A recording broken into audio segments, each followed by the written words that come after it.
Welcome, everyone, to our continued coverage of Axiom Mission 3, also known as AX-3. Hello, I'm John Rackham, Spacesuit Ventilation Lead for Axiom Space, based in Houston, Texas. And I'm Kate Tice, Senior Quality Systems Engineering Manager here at SpaceX. This webcast is a joint broadcast between NASA, SpaceX, and Axiom Space, and we're going to be talking you through the events of Dragon approaching and docking with the space station, and carry our coverage through to the welcome ceremony that awaits the crew once they are on board the space station. The AX-3 mission officially started on Thursday, January 18th, when the Axiom crew lifted off from Kennedy Space Center's historic pad 39A at 4:49 p.m. Eastern Time. Our four-person, all-European crew will experience up to 14 days on board the International Space Station. The crew inside Dragon Freedom is now in position just outside the keep-out sphere around the International Space Station, approximately 420 kilometers above Earth. They are awaiting the approach initiation burn that will be the first of several steps that incrementally guide them to the International Space Station. And the Crew 7 Dragon spacecraft, known as Endurance, will be there to greet Dragon Freedom when it arrives. Dragon Endurance docked with the space station back on August 27th, 2023 at 9:16 a.m. Eastern Time for its 6-month stay. So very soon, we're going to have 2 Dragons up at the station. With that, let's head over to NASA's Gary Jordan for a closer look at Dragon's flight to the International Space Station. Hey, Gary. Hey, Kate. Hey, John. So great to be with you to welcome Dragon Freedom and the AX-3 crew aboard the International Space Station. I'm here at the NASA Johnson Space Center in Houston, Texas, in the International Space Station Flight Control Room. Teams here in joint operations with the teams over with you in Hawthorne, working together to bring Freedom and the crew to dock with the International Space Station. We are just minutes away from the approach initiation burn to take us into the approach ellipsoid. The teams have pulled go for that and have tested out the big loop communications. But of course, the journey to get here has been quite a journey since launching on January 18th. It all started with the phase burn, the first of 5 major burns to bring Dragon Freedom closer to the International Space Station. Dragon raised its orbit using the Draco thrusters over the past day as it chases down the space station. After that, the boost burn took place. Boost burn put our crew in an orbit where Dragon's apogee, or the highest point, was 10 kilometers lower than the station. SpaceX here.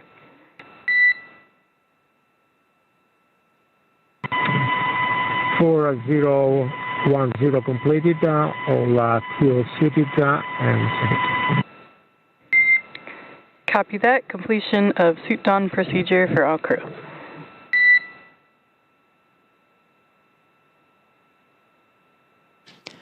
Pilot Walter Villaday confirming that the crew is suited and in position for that approach initiation burn expected here in just about 6 minutes. This is one burn of several that has brought the crew closer to the station. We reviewed the phase burn, and of course the boost burn was the one after that brought the Dragon to the 10-kilometer point that is lower than the station, or at least the Dragon's apogee. From there was just 3 major burns left before integrated operations and Dragon's final approach. After boost burn was the close burn. The close burn brought Dragon on roughly a co-elliptic orbit with the International Space Station, so that means it was maintaining that 10 kilometers lower than the station the entire way around Earth. That's in contrast to only being 10 kilometers lower than the station during the just the apogee, or the highest point achieved by the boost burn. 8 hours after that was the transfer burn, executed the 4th major maneuver where we raised Dragon's apogee, or the highest point of its orbit, to just be 2.5 kilometers lower than the International Space Station.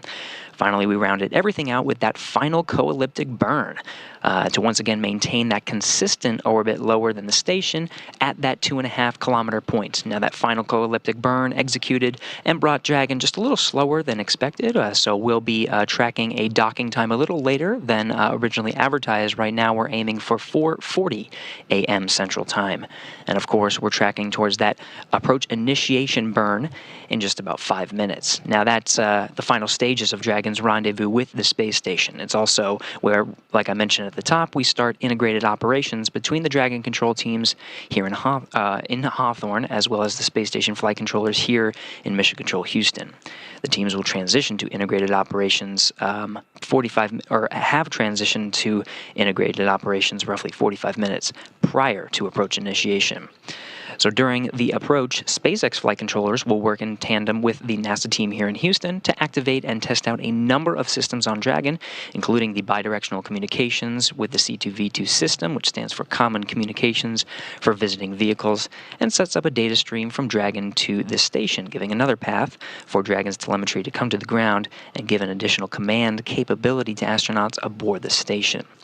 They'll also maneuver Dragon to the proper attitude and initialize the navigation sensors used for the methodical approach to station. Now we're tracking down to approximately 3:10 a.m. Central Time, where the Draco thrusters will fire on Dragon for the approach initiation burn. And that brings Dragon from about 2.5 kilometers below the station and just 7 kilometers behind it. Then it will swing Dragon up until it's about a quarter mile, which is about 400 meters directly below station. So this maneuver will also move Dragon inside one of 2 checkpoints around the station that requires a set of go-no-go poles with the different control teams. The first checkpoint is called the approach ellipsoid, as you might hear it called, the AE. It's an imaginary shape measuring 4 kilometers by 2 kilometers by 2 kilometers, essentially a large 3-dimensional oval. Before Dragon is given permission to move inside that approach ellipsoid, the capsule is configured to be on what's known as a 24-hour safe trajectory. This means that if Dragon lost all control to the thrusters, it would be at least 24 hours before its trajectory would move inside that approach ellipsoid. Now, once Dragon arrives at the 400-meter mark below the station, it'll be on what's called waypoint 0. This will be the first checkpoint during our approach. The vehicle can hold there at 400 meters, but if all systems check out, we'll continue on to waypoint 1. Now, NASA and SpaceX teams will do a go-no-go poll to move Dragon inside what's called the keep-out sphere, another checkpoint at about the 200-meter radius mark. Flight controllers use this to monitor all arriving and departing vehicles. It's another chance to confirm all the guidance, navigation, and control systems are working correctly on Dragon before moving closer to station.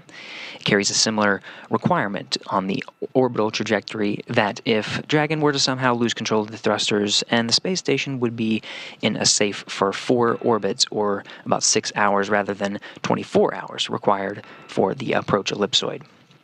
Now, from waypoint 0 to waypoint 1, it'll swing out and in front of the station, arriving at a distance at about 220 meters. At this point, it'll be on what's called the docking axis. It means it's directly in front of that docking point, and the crew today in Dragon Freedom are headed to the forwardmost port of the station, the Node 2 forward port. That's where Dragon docked for the crewed missions, many of the crew missions so far, and where one of the 2 international docking adapters are located, the other being the zenith or space-facing side. Now, once Dragon is only 20 meters away, it'll be at what's called waypoint 2. The spacecraft focuses on aligning its docking system with the International Docking Adapter. Now, as we get closer to that docking ring, the International Docking Adapter, we may hear the call-out CHOP. This stands for Crew Hands-Off Point, a little less than 30 seconds before docking. At this point, any aborts would have to be done automatically by Dragon. Now, after we hear that call, we are just meters away from contacting the International Docking Adapter, and that's the moment we are waiting for. We're tracking 4:40 a.m. Central Time today when our crew arrives at the space station. Dragon will fly in and make contact with that IDA, and that's called a soft capture. The soft capture ring will then retract until the sensors indicate it's time for 12 hooks to drive into place and give us that hard capture and firmly secure Dragon to its new home on the space station. From there, NASA astronauts Laurel O'Hara and Jasmine Mogbelli will manually pressurize the vestibule, the area in between Dragon hatch and station hatch, and meanwhile umbilicals will provide power and data and audio communications between the station and Dragon. We'll see some leak checks, and then the hatch opening, which will just come a few less than 2 hours, is what we're tracking now after docking.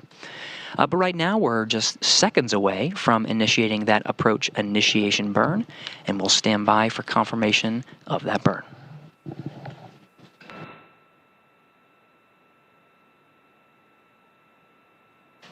And confirmed, Dragon is in approach initiation. Draco thrusters are now firing.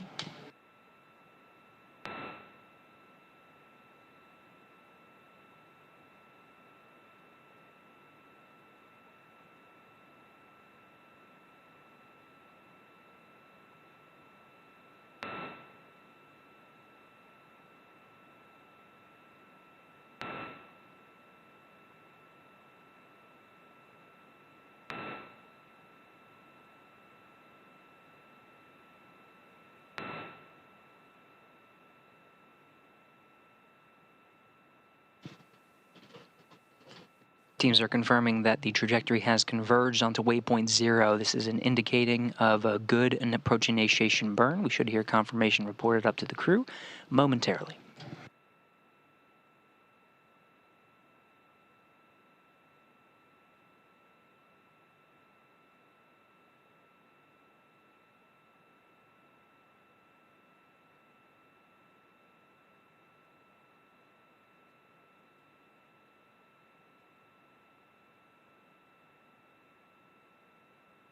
Again, waypoint 0 is a mark that's roughly 400 meters directly below the International Space Station. At this point, the Dragon is inside the approach ellipsoid, but just outside what's called the keep-out sphere.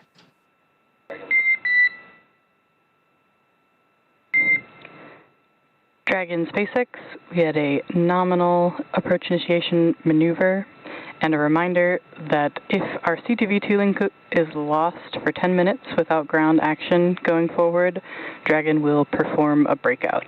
And you've got timers available in your event details to follow along.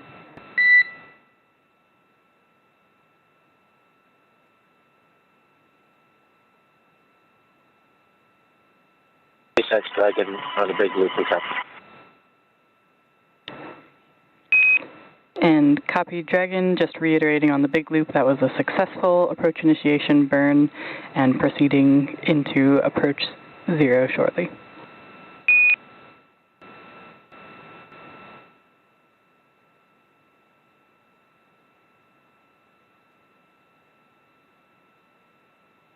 There you have it, reported up to the crew inside Dragon Freedom as well as the International Space Station. We have a good approach initiation burn. Now, you heard that communication on what's called the Big Loop. This was coordinated ahead of our coverage today. Once the Dragon is within the vicinity of the International Space Station, the Dragon, the SpaceX teams in Hawthorne, as well as the teams here in Houston, the NASA teams, coordinate a single communication loop where the teams in both control centers in Houston and in Hawthorne, as well as the two flying spacecraft, including the SpaceX Dragon and the International Space Station, all communicate on a single loop. You heard that confirmation, everybody checking in on that good approach initiation burn. Now again, the approach initiation burn takes us towards a trajectory to converge with what's called waypoint 0. This is a marker 400 meters directly below the International Space Station. Along the way, it'll cross what's called the approach ellipsoid. This is another imaginary marker that has its own, that indicates flight rules and requirements for both of the control teams as well as the astronauts flying both spacecraft. But with that execution, we are now on a trajectory to cross the approach ellipsoid. Now, along the way to waypoint 0, we'll be checking that trajectory and can perform what's called a mid-course maneuver. This will make sure that the Dragon is converging and continues to converge on that waypoint 0, as we're seeing now with the current trajectory. Once it reaches that waypoint 0 marker, we'll likely see Dragon continue along the way. It can hold at the waypoint 0 marker, but what we see most commonly is to move right past it, execute a short maneuver to swing out from right below the station at that 400-meter marker to right in front at that docking axis. That's waypoint 1. That sets us up right in front of the docking axis, where Dragon continues to move in closer and closer for that docking. Again, we're tracking 4:40 a.m. Central Time. Dragon SpaceX on Dragon to ground, giving you the go to begin suit leak check procedure for 4.011.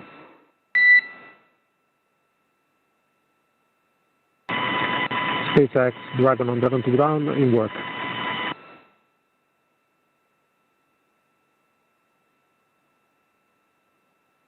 Part of the procedures for reaching this milestone of approach initiation, all 4 crew members inside Dragon Freedom donned those SpaceX launch and entry suits that provide an extra layer of protection of pressure should there be any indication of a leak inside the cabin, just as a safeguard measure. But all 4 crew members are currently suited up and in their respective seats, and we're in this position ahead of that approach initiation burn. Now, the procedures have the crew suited and in those seated positions with their umbilicals plugged in to provide cooling, as well as communication from the suits and the communication devices inside the helmets through the Dragon to communicate on these loops. However, we still have yet to do those leak checks another verification. Now, the suits are worn for the most dynamic parts of Dragon's flight to the International Space Station, including, of course, the launch, and then what they are preparing for now, which is the docking. After that approach initiation burn, there's plenty of time to prepare and perform those leak checks. We're expecting a waypoint 0 arrival in approximately 40 minutes from now. Of course, we do have the ability to execute that mid-course maneuver. If we do execute it, we can expect it in about 20 minutes. Plenty of time for the crew to perform those leak checks.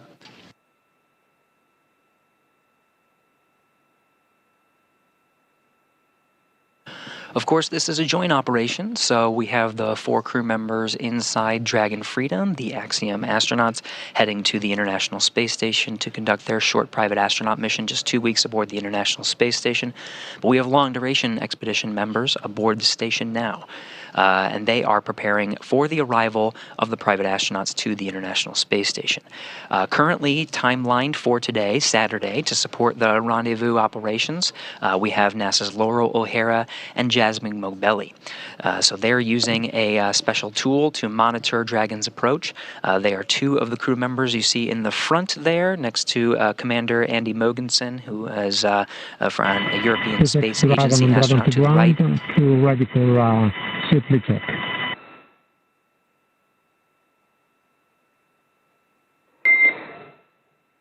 Dragon, we copy, and you are go to initiate suit leak check.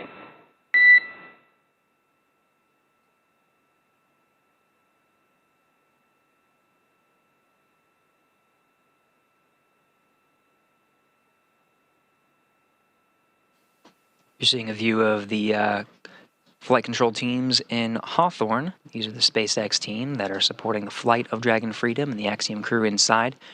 Crew Operations Resource Engineer being the voice that you're hearing to the Dragon crew, confirming that they can initiate that leak sequence. They'll get the data there on the ground to confirm a good leak check to proceed towards some of the next milestones. Mid-course expected if we end up executing it in about 18 minutes.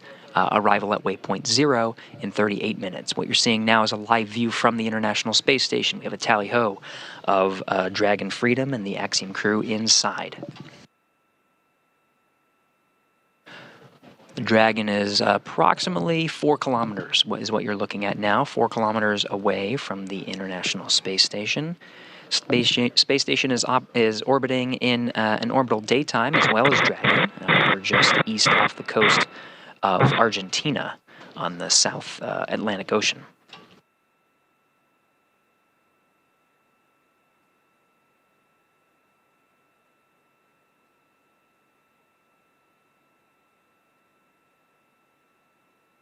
A great view for NASA astronauts Laurel O'Hara and Jasmine Mogbelli, who are conducting the monitoring operations. Again, they have the necessary tools to see the range and performance of the Dragon vehicle and monitor its approach and ensure its safe arrival aboard the International Space Station. They, along with the flight control teams here in Houston, as well as the teams over in Hawthorne, all working together with the crew inside Dragon Freedom, awaiting for the arrival and monitoring these delicate operations. Again, we're tracking 4:40 a.m. as our arrival and contact with the forward port of Harmony. That's on the very front of the International Space Station. That's where Dragon Freedom will remain docked for the 14-day stay aboard the International Space Station.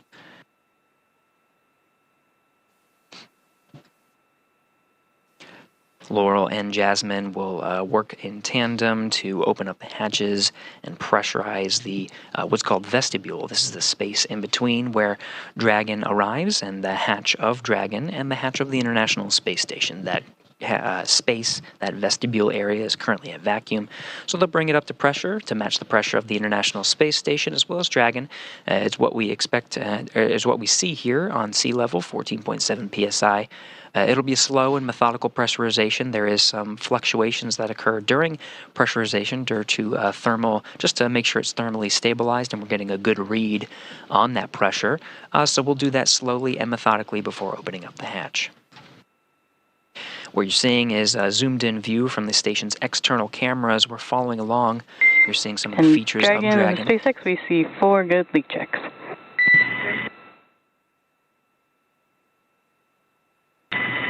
SpaceX Dragon, we do confirm, we see the same.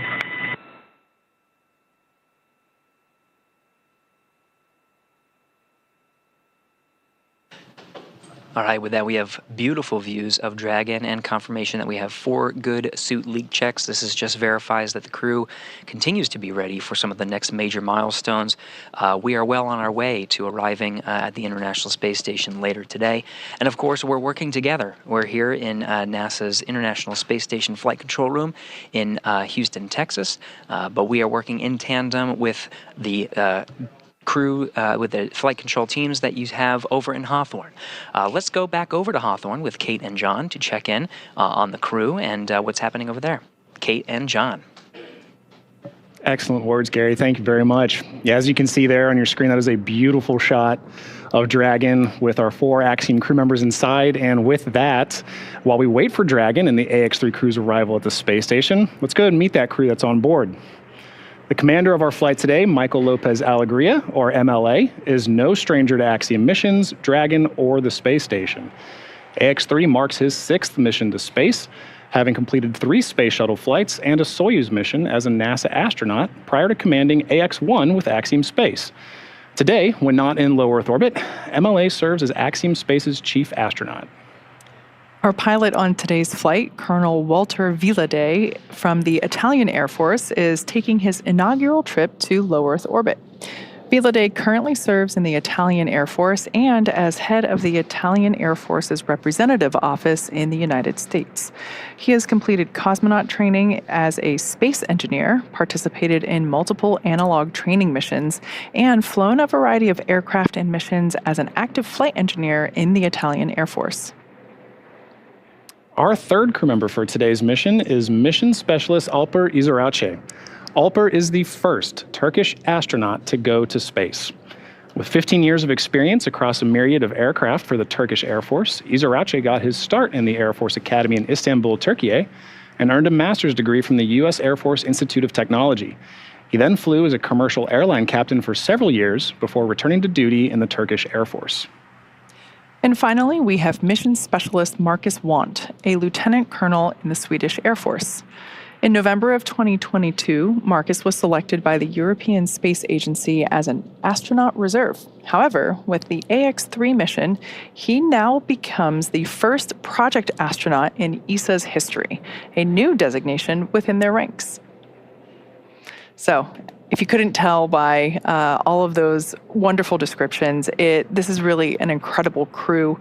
They are so well prepared for spaceflight, even though only one of them has been to space before. They're all really well trained, and all these years of experience really speak for themselves. It really does, and it really just shows the breadth and caliber of this crew and how prepared they are. This is the first all-European crew. They're representing 5 nations across them, and with that, they're helping to expand low Earth orbit. All right, now let's talk a little bit about how they got to this point today. So on January 18th, starting their mission, crew wrapped up their pre-flight quarantine phase as they flew, you can see there, from their quarantine facility, got on board their helicopter and flew to their launch pad. You can see them coming over the Cape right there and enjoying the trip, I think, looking at their vehicle for the first time. So fun. Yeah, I can't imagine what's going through their minds right now. You can see a mix of just pure joy and real solemnness as they get to greet their families and wave goodbye to them before suiting up in the LLF. And that's really where we hand over to SpaceX. I love that they were able to fly around the launch pad before getting turned over to the SpaceX crew, which is what we see here. We put them in the Teslas and we drive them over to the Falcon support building, which is where our suit-up room is located. And here we see them walking out of that building after completing suit-up. This is a nice moment here where we get to really see them as their crew on launch day for the first time. They then get back in those Teslas and drive up the about half-mile distance from the Falcon support building up to the launch pad. And these Teslas are actually outfitted with cooling systems within it. So the umbilical cord that they plug into while they're in Dragon, they also get to plug in here as well to help keep some cool air flowing through the suits during this short drive. They then get out of the vehicles. Wow, big smile there. And coming up is one of my favorite moments of launch day. Just this view that they get, and it's the first opportunity that they have to see the vehicle up close on the day that they're going to ride that vehicle into space. You're right, and you can see the crew there so happy. Commander Michael Lopez Alegria and pilot Walter Villaday, and then our mission specialist Alper and Marcus just enjoying their walk down to their vehicle. Yeah, so once they got into Dragon, we have this moment here. Yeah, the successful launch at 4:49 p.m. Eastern Standard Time. Such a beautiful liftoff. It's and again, gorgeous. this is from pad 39A, which is, it's a historic launch pad. This is the launch pad where humans first went to the moon. So I love seeing human spaceflight continue from this location, Especially on a picture-perfect day like that. Yeah, it was really great.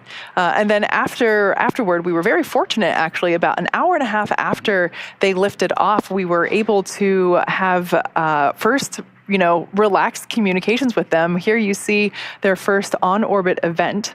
It was so cool just to see them, obviously they took their suits off. They're a little bit more comfortable here. And they got to relay some experiences back to us. MLA, who, for those of you that might be unaware, this is actually his second time flying in our Dragon spacecraft. So he is the founding member of our Frequent Flyer Club. But during this on-orbit event, he noted that it was just as exciting this time as it was the first time he flew on Dragon with the Axiom-3 mission. And something that I really appreciated was that he still noted that you really got the sensation that you're going fast. Yeah. And that's something where, if you ride a roller coaster so many times, you might, I don't know, I always kind of wondered, does it still feel the same? Yeah. And because we have so many people that fly on Dragon that have gone to space before, but in a different vehicle, I have been curious in terms of, well, what about somebody that flies in Dragon more than once? What is their experience like? Yeah, and he said it's never a dull moment. Yeah. Still. So here we have some more views of the Dragon spacecraft. This is Dragon Freedom approaching the International Space Station. This is, I love these views because right now it seems pretty far away. And before you know it, you're going to look up and we're going to see Dragon and it's just going to be like, oh, wait, it's knocking on the door to, get to the space station. You see it coming back into frame there.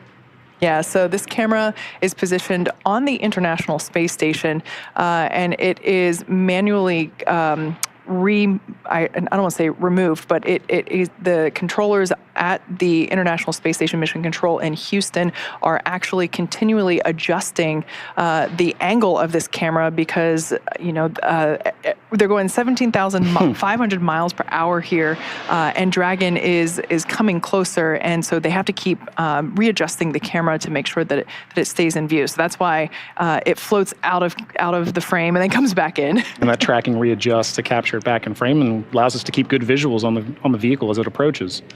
So right now, all 4 crew members are there inside that capsule. We're looking at the capsule from the top down. So we're actually looking straight into the forward hatch. This is the hatch that will be utilized to dock with the space station. And then there's a great view here. The pointy thing kind of at the top there, or what looks like the top to us, that is the nose cone. So that's why there's a bit of an asymmetrical shape from where we're looking, is because the nose cone actually after they get on orbit, we open the nose cone to expose the docking mechanism in the forward hatch. So that's why it's a little bit asymmetrical from this particular view. But all 4 crew members are currently strapped into their seats. We're going to be stepping into some leak checks as they recently donned or put on their spacesuits. We're going to perform those leak checks. As Gary said, we have quite a bit of time here before we move into the mid-course maneuver and eventually hit waypoint 0. So, excuse me. But the crew, they put their suits back on, they're in their seats, and we will perform those leak checks just to make sure that all of the zippers are pulled up into where they need to be, to make sure the visors are clicking shut and then the locked position, really just to make sure that the crew put their suits on the right way. That's important because we do put the suit on whenever we're entering more dynamic phases of flight.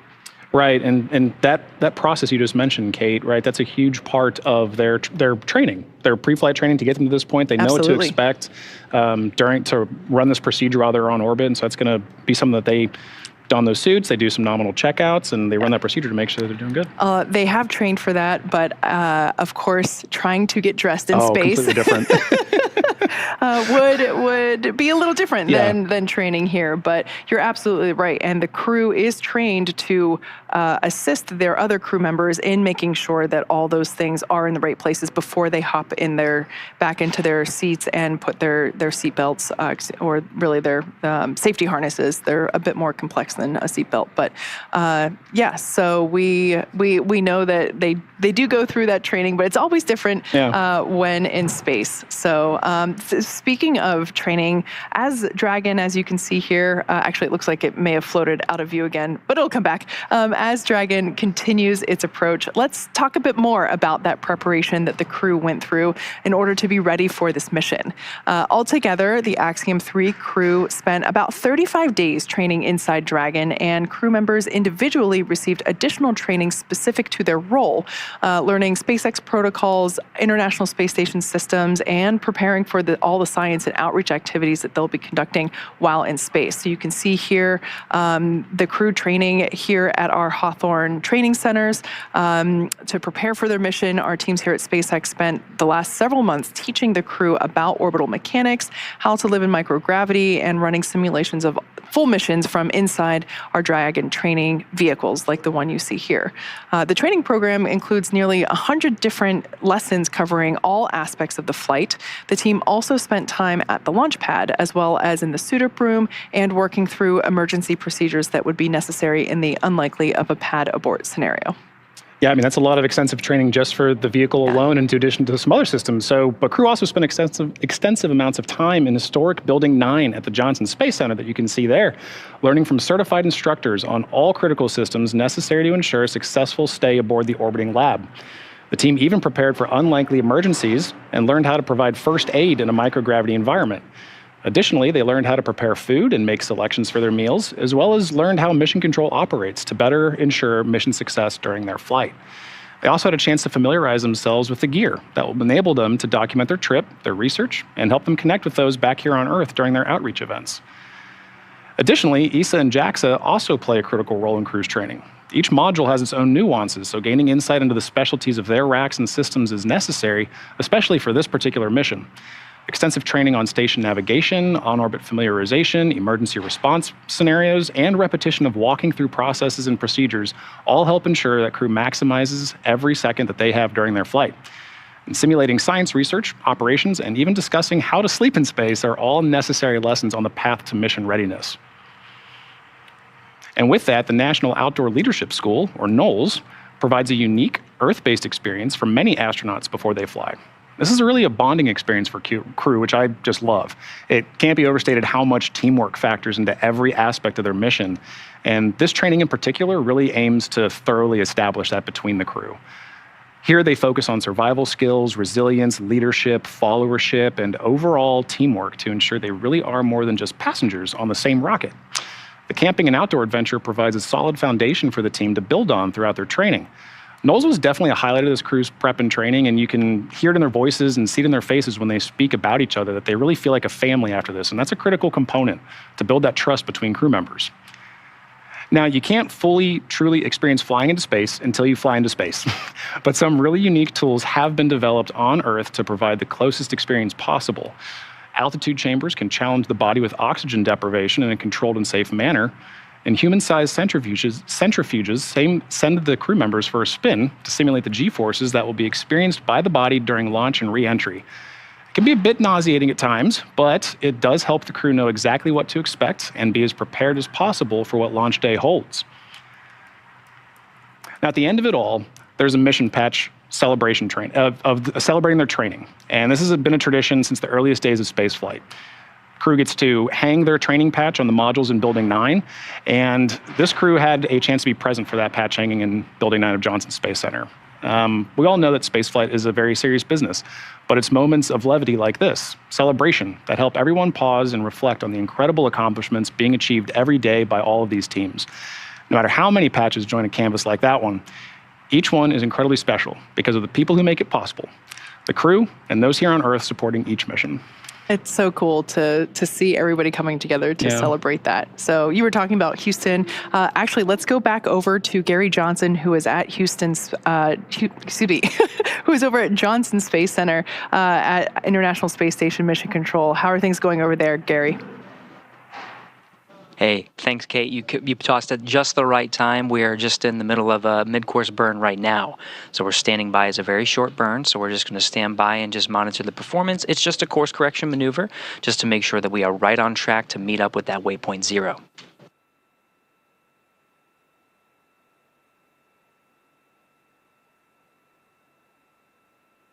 And we're hearing good callouts. Trajectory has converged onto waypoint 0.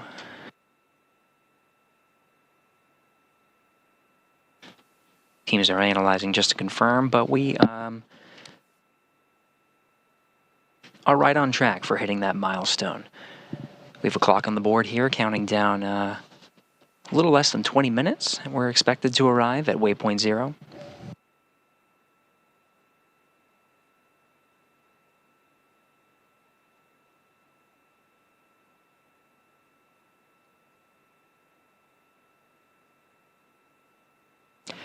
Getting beautiful views of the Dragon capsule. Since we last talked from Houston, we're now more than halfway from our original distance. We checked in last at 4 kilometers. We're now just a little bit more than 1 kilometer away. You're seeing the Dragon making its slow and methodical approach to the International Space Station. Space Station right now is flying SpaceX on the big 267. loop. Nominal mid-course maneuver complete, and the trajectory has converged on waypoint 0.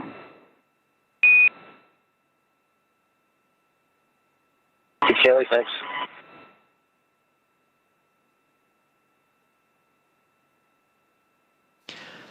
From the SpaceX Mission Control teams over in Hawthorne, Crew Operations Resource Engineer, the voice that you're hearing from Hawthorne to the Dragon crew confirming that good mid-course maneuver. Again, that's just a way to make sure that the trajectory is converged onto the expected waypoint 0. You can see all the burns that have happened over the past couple of days to get us to this moment. Approach initiation starting very shortly after the start of our coverage this morning, and that mid-course maneuver is about the halfway point just to get us right to where that waypoint 0 is. That 400 meters that you're seeing is directly below the International Space Station. You can see 2 zones surrounding the International Space Station, one being the approach ellipsoid, the other being the keep-out sphere. Each with their own set of flight rules, but once we reach waypoint 0, we'll swing out right in front of the International Space Station, just outside of that keep-out sphere, not entering until we get the all-clear.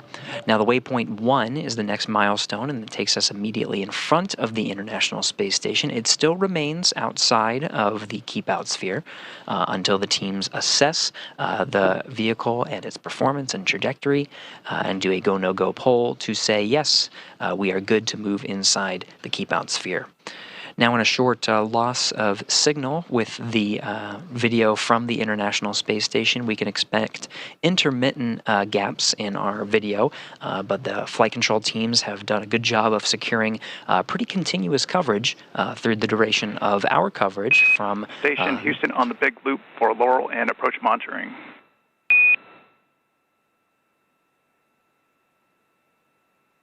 On 2. Dragon range is approximately 1,000 meters. Monitor long-range approach per steps 1 to 4 in 1.102. Dragon approach and retreat monitoring. ISS crew is now primed for vehicle approach monitoring.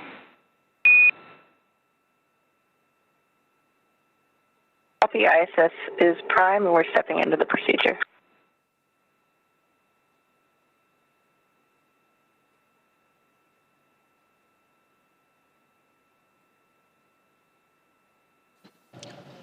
Voice you heard was from here in Mission Control Houston, the flight control room you see on the right of your screen. William Vu, the Capcom here in Houston, and the voice of Mission Control, relaying up to the International Space Station teams. It's NASA astronauts Laurel O'Hara and Jasmine Mogbelli that are working to monitor the approach and docking of Dragon today. William being on the far side of your screen. On the very front, you see Flight Director Judd Freeling leading the teams. Expedition 70 are the 7 crew members awaiting the AX-3 crew's arrival to the International Space Station. In the front there, seated. And attitude is as expected. Dragon is facing us. Houston copies.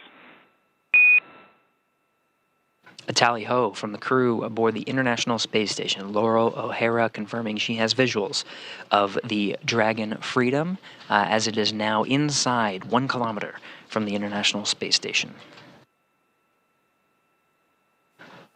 Flight control teams tracking a good trajectory. That mid-course maneuver put us right where we need to be, on track to converge with waypoint 0 in almost exactly 15 minutes from now. Again, waypoint 0 being 400 meters directly below the station. Once meeting that point, we can expect very likely to proceed past that waypoint and swing out in front of the station to converge with the docking axis. From there, we'll make a slow and methodical approach inwards to dock with the very forward port of the International Space Station.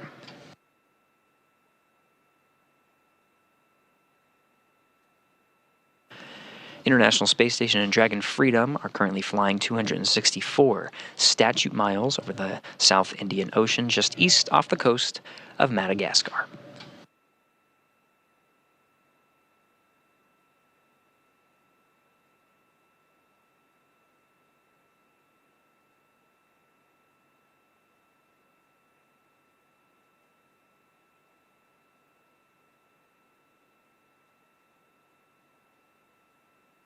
We can expect to be in an orbital daytime for quite some time here. Of course, it being the middle of the night U.S. time. Sun is shining over in Africa and Asia. We're expecting to see continuous sun views illuminating the Dragon capsule and the International Space Station. Sun may set. We might get some dimmer views right around 4:09 a.m. Central Time. But for now, we can see a lot of the features of the International Space Station. Again, those intermittent loss of comms, those are very much expected throughout our coverage today. It's tracking and data relay satellites. These are geosynchronous satellites that communicate with these low Earth orbit spacecraft. Very short loss of signal. We regained it now and should maintain it for at least through the most remainder of our sunlight. Again, sun setting probably around 4:09 a.m. is the predicted sunset. We'll start seeing the views of Dragon Freedom and the AX-3 crew inside getting a little bit dimmer, but for now we can enjoy the International Space Station and Dragon flying over the Indian Ocean. We're seeing features of the Dragon spacecraft from here. On the very forward end, you can see that nose cone pointing straight towards the International Space Station, guidance, navigation, and control equipment facing right towards there, and there is a communications link called C2V2, Common Communications for Visiting Vehicles, relaying communications in between the 2 flying spacecraft. And of course, relaying them down to the flight control teams you see in both of the flight control rooms. Getting even closer now, we're seeing the flashing docking light that's in the very center of there. You can start seeing the features of the soft capture ring, the gray center that's around the middle there. That'll be the soft capture ring. As we start getting even closer to the International Space Station, that soft capture ring will extend and prepare for a nice cushy contact with the International Space Station. It's that soft capture ring that allows for a little bit of cushion and then retracts to bring the Dragon in closer with the International Docking Adapter for a hard mate. There are 12 latches. Now start flying over a ground station to provide views from the Dragon itself. We got just a glimpse of the crew inside and are now seeing what the International Space Station looks like from Dragon Freedom. We're just a little over 600 meters from the International Space Station. Eyes on both sides. We have the Dragon looking at the International Space Station and the Space Station Dragon, looking at Dragon. SpaceX on the big loop. Ground has pulled go for approach 0, and we will be enabling the maneuver shortly. Expect to reach waypoint 0 at 09:58, and a reminder that Dragon will continue approach through waypoint 1 towards waypoint 2 without stopping.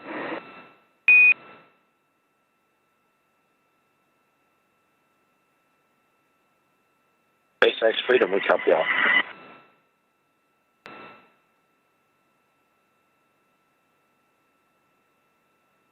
Excellent news from the flight control teams. Teams have pulled go to past several of the upcoming waypoints. We are talking about waypoint 0 being 400 meters right below the International Space Station. You can hear flight control teams pulled go to pass not only waypoint 0, which is 400 meters below, but waypoint 1, which is 220 meters in front of the docking axis, in front of the International Space Station. This means we're inside the approach ellipsoid now, and we're go to proceed past those two waypoints, no stopping. So right when we reach that 400 meter mark, we're going to swing right out in front of the International Space Station to that 220 meter mark, and then slowly and methodically start pushing in. Waypoint 2 is only 20 meters away from the International Space Station. A commanded hold can be issued if necessary. However, there is another scenario where the Dragon will simply pause for just a few seconds to switch modes to approach from waypoint 2. So it'll just pause for maybe about 30 seconds before proceeding in. But again, flight control teams will assess Dragon's approach and performance along the way, and does have the ability to command a hold at 20 meters just to wait and make sure conditions and systems are good before proceeding in for that docking. So far, so good, though. We're tracking a trajectory that takes us in for that expected docking time of 4:40 a.m. Central Time, a little less than an hour from now.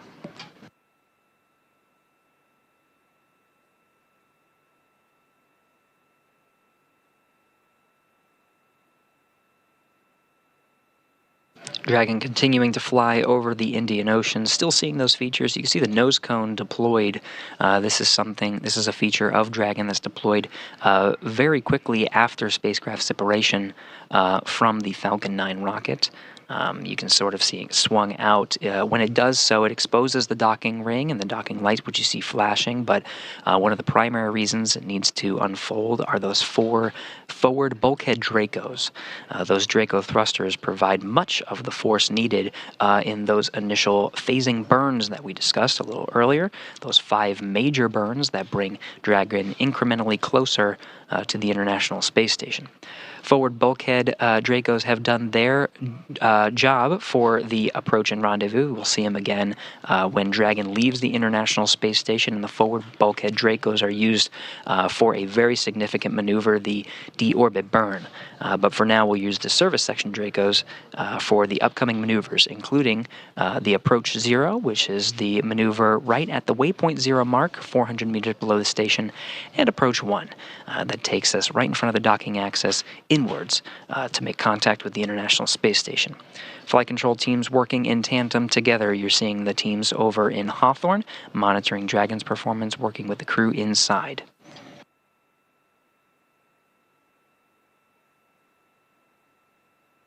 Great views of the International Space Station, only 500 meters away at this point, and you can start seeing the features that make it seem as though the Dragon is right underneath. We're almost there, about 7 minutes away from waypoint 0. This is about what 500 meters looks like. Right now we're over the North Indian Ocean. We're about to cross the southern border of India here soon. Still in an orbital daylight, expecting that sunset in a little less than 20 minutes.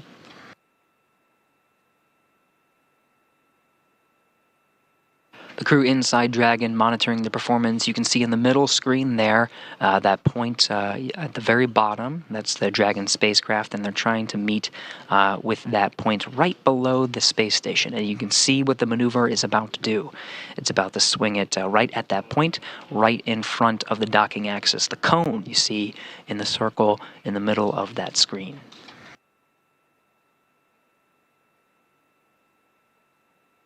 Features of the International Space Station becoming a bit more prominent. The solar arrays on both wings of the space station, to the left and to the right. The forward port, where Dragon Freedom and the Axiom crew will be docking, is at the very tip of this view here.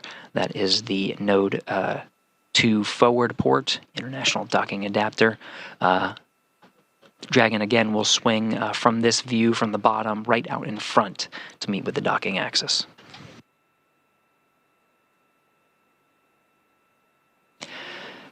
Commander Michael Lopez Alegria on the left of your screen, one of the 4 crew members inside Dragon Freedom, suited up, ready to monitor these operations. Pilot Walter Villaday to the right. Alper Gezeraci is also a mission specialist, as well as Marcus Want. The 4 crew members make up the Axiom Mission 3 crew, headed to the International Space Station for a 14-day stay.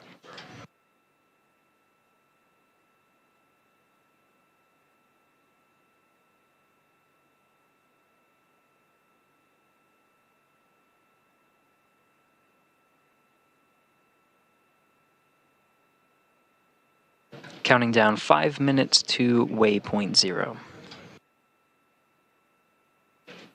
3:58 is the approximate time of executing that approach maneuver. Again, it's the service section Dracos on the outside of the Dragon spacecraft that will take it, that will be fired and make sure that the Dragon converges to waypoint 1, again right in front of the International Space Station.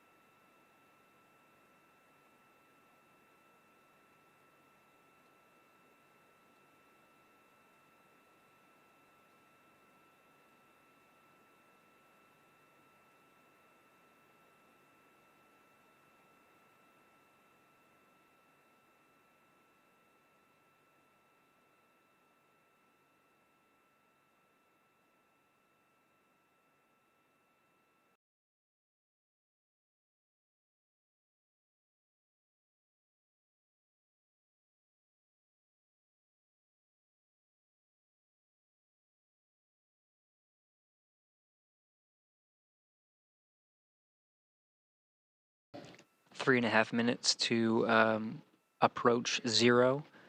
That's the waypoint marker. We're getting views, continuing to get views from the ground stations, providing that video from the Dragon spacecraft, and of course continuing to get great views from the International Space Station. We're now flying over India. Right there you're seeing the southern coast of India.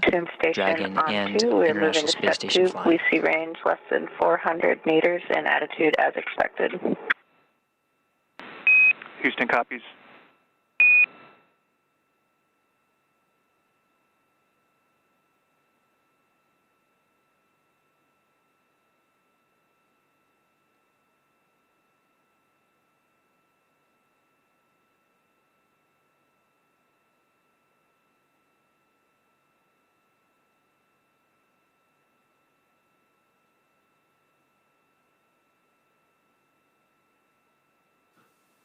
NASA astronaut Laurel O'Hara confirming the data that she's seeing, again, from inside the International Space Station. She and Jasmine Mogbelli, another NASA astronaut, monitoring Dragon's approach to the International Space Station, confirming the data that they're seeing on their screen.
External cameras on the International Space Station continuing to track Dragon Freedom. Still getting fantastic views as Dragon and International Space Station are flying over India. Dragon is inside 400 meters, just waiting for confirmation of that waypoint 0 and approach 0 maneuver.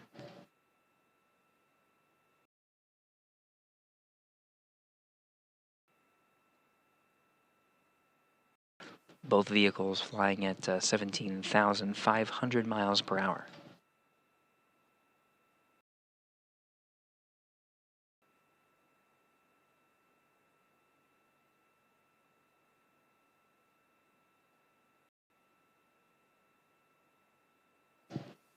And we're just seconds away from converging on waypoint 0, standing by for that approach maneuver.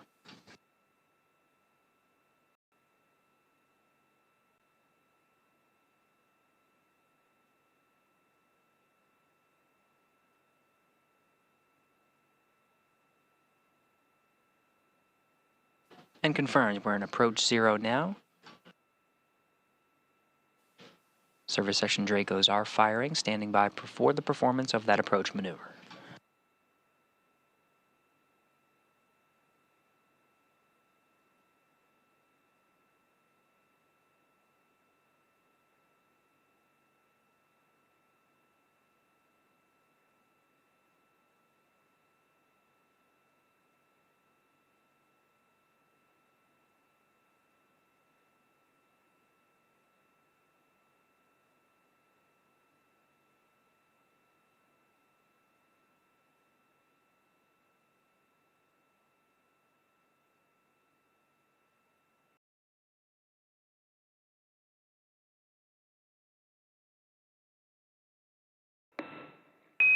Dragon, SpaceX on the big loop. Approach 0 has started and the trajectory has converged on waypoint 1. You can expect arrival at waypoint 1 at 1025 UTC.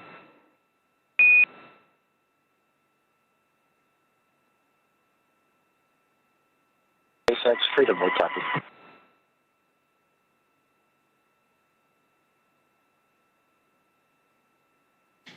And with that, the teams have confirmed a good approach 0. That was a good burn, and we're converged onto the next waypoint, waypoint 1, being 220 meters right in front of the International Space Station. The read from the crew operations resource engineer to the crew aboard Dragon Freedom confirms that we're looking at 4:25 a.m. Central Time for that expected arrival time at waypoint 1. Again, the teams have polled a go, no-go for passing those two waypoints, waypoint 0 and waypoint 1. So we'll see a maneuver very similar to what we've seen for waypoint 0, where once we reach that waypoint, the approach maneuver will be immediately executed. No hold is expected. However, teams will continue to monitor their performance. Everything's looking good so far. With that, we're just about 25 minutes away from that waypoint 0. So why don't we toss it back over to Hawthorne and check in with the teams over there, Kate and John. Thanks, Gary. For those of you that have just recently joined, we are tracking the approach and docking of Dragon with the AX-3 mission approaching the International Space Station. We do expect contact to occur around 2:40 a.m. Pacific, so coming up in about 40 minutes from now. Everything is going really well so far. We are now just past the 400-meter mark, or waypoint 0, heading toward the 220-meter mark, waypoint 1. And as Gary reported earlier, the teams polled yes to not have to stop at either of those waypoints. Those are opportunities for us, if needed, where we can stop there and reset and do whatever course corrections are necessary. But good news, we're able to cruise right through waypoint 0, which is what just happened. We're going to be able to go straight through waypoint 1, which, as I mentioned, is about 220 meters away. So it's safe to say AX-3, they're cruising this morning, which is great. I'm sure that they are so excited. This journey has been about 36 hours or so since they lifted off. Gosh, I guess that was not yesterday, but the day before. They lifted off at 4:49 p.m. Eastern time. And so, yeah, about 36 hours they've been in Dragon, and I'm sure that they are very much looking forward to beginning all the science and experiments and everything that they are about to embark on for about the next 2 weeks or so. You're absolutely right, Kate. I mean, this crew is ready with this mission. And as you mentioned, right, they're ready to do the science and the research. And we know how core that is to this mission, these particular objectives. And you really can't talk about human spaceflight missions without talking about mission patches. Oh, right? Absolutely. Right. These mission patches are left behind as this lasting reminder of what occurred on the mission and what the crew is doing, and they end up everywhere, and they're definitely in that vehicle. Oh, yeah. And there's going to be more. There's plenty on the International Space Station, and we have them all over our laptops and everywhere. So it's a really big deal for crew to be involved in designing that patch because it's such a lasting mark of their dedication and their hard work. So you'll often find a lot of the significance for them personally and the nations that they represent. So let's take a look at the AX-3 mission patch now. As you can see, their names, a star, and unique graphics for each nation are featured to highlight all 4 astronauts. With the commander, MLA, Michael Lopez Alegria, holding dual citizenship, the 5 national flags mark the top edge. The destination, the International Space Station, is the anchoring element in the middle. And what I love about this is that all 4 of them are pilots, and that image of the space station there looks like pilot wings. It's very cool. Yeah, I love that. On the bottom, you see the phrase plus ultra in Latin, which means further beyond, and this is the mission's motto. So all of this together builds on the patch's theme of exploration and its slogan, exploring further without borders. I love how each patch is personalized to the crew. It's not just about designing something that looks cool, right? Of course, everybody wants cool mission patches, but I just really appreciate when there's so much thought put behind the design. Yeah, it's an opportunity for crew to really think about, like, why are we doing this? And what does this mean to us together? And you can see that in the AX-3 patch. You can see it in all mission patches. That's what you hope to get out of it. Yeah. And like you mentioned, the reflection of that they're all pilots. I just love that cohesiveness. I know. Reflected among them. And in line with cohesiveness, there are many teams supporting that 4-person crew. We can see here on our screen, they are getting closer and closer to the International Space Station, like we mentioned before. They passed waypoint 0, which is 400 meters away, so they are getting closer. But the teams all around the globe that are supporting this mission, there are critical positions in each of those places. So here at SpaceX Mission Control, or MCCX, that's the view that you see there on your screen. This is the control center we have here at SpaceX headquarters in Hawthorne, California. We have a position called CORE, which is the Crew Operations Resource Engineer. That is the voice of communication to the, actually there you see there, this is our core for today. That is Celie Grossman, and she is the primary voice in communicating, really the only voice in communicating from SpaceX ground to the crew. And this position is held all through all these dynamic phases of flight. It's very similar to Capcom at Mission Control Houston, which stands for Capsule Communicator. That is basically ground to ISS. Also over at Houston Space Center, we have the flight director that sits next to Capcom. Actually, here a live view of our flight control center. Of the Flight Control Center at Mission Control Houston. This is where Gary is reporting from whenever we go back to him. But the flight director is there next to Capcom, and that person leads the team through.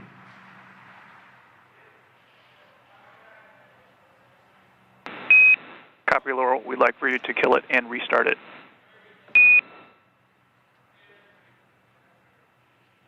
And work.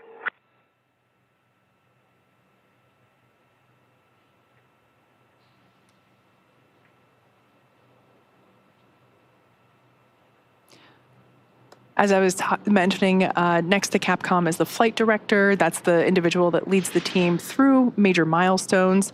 There's also ADCO, that stands for Attitude, Determination, and Control Officer. They handle controls, attitude, orientation of the ISS. There's also VVO, the Visiting Vehicle Officer. How can we restart it?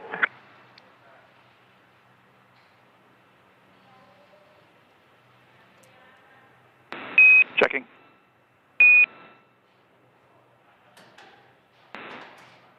Laurel, we're going to take that one for the ground. So stand by.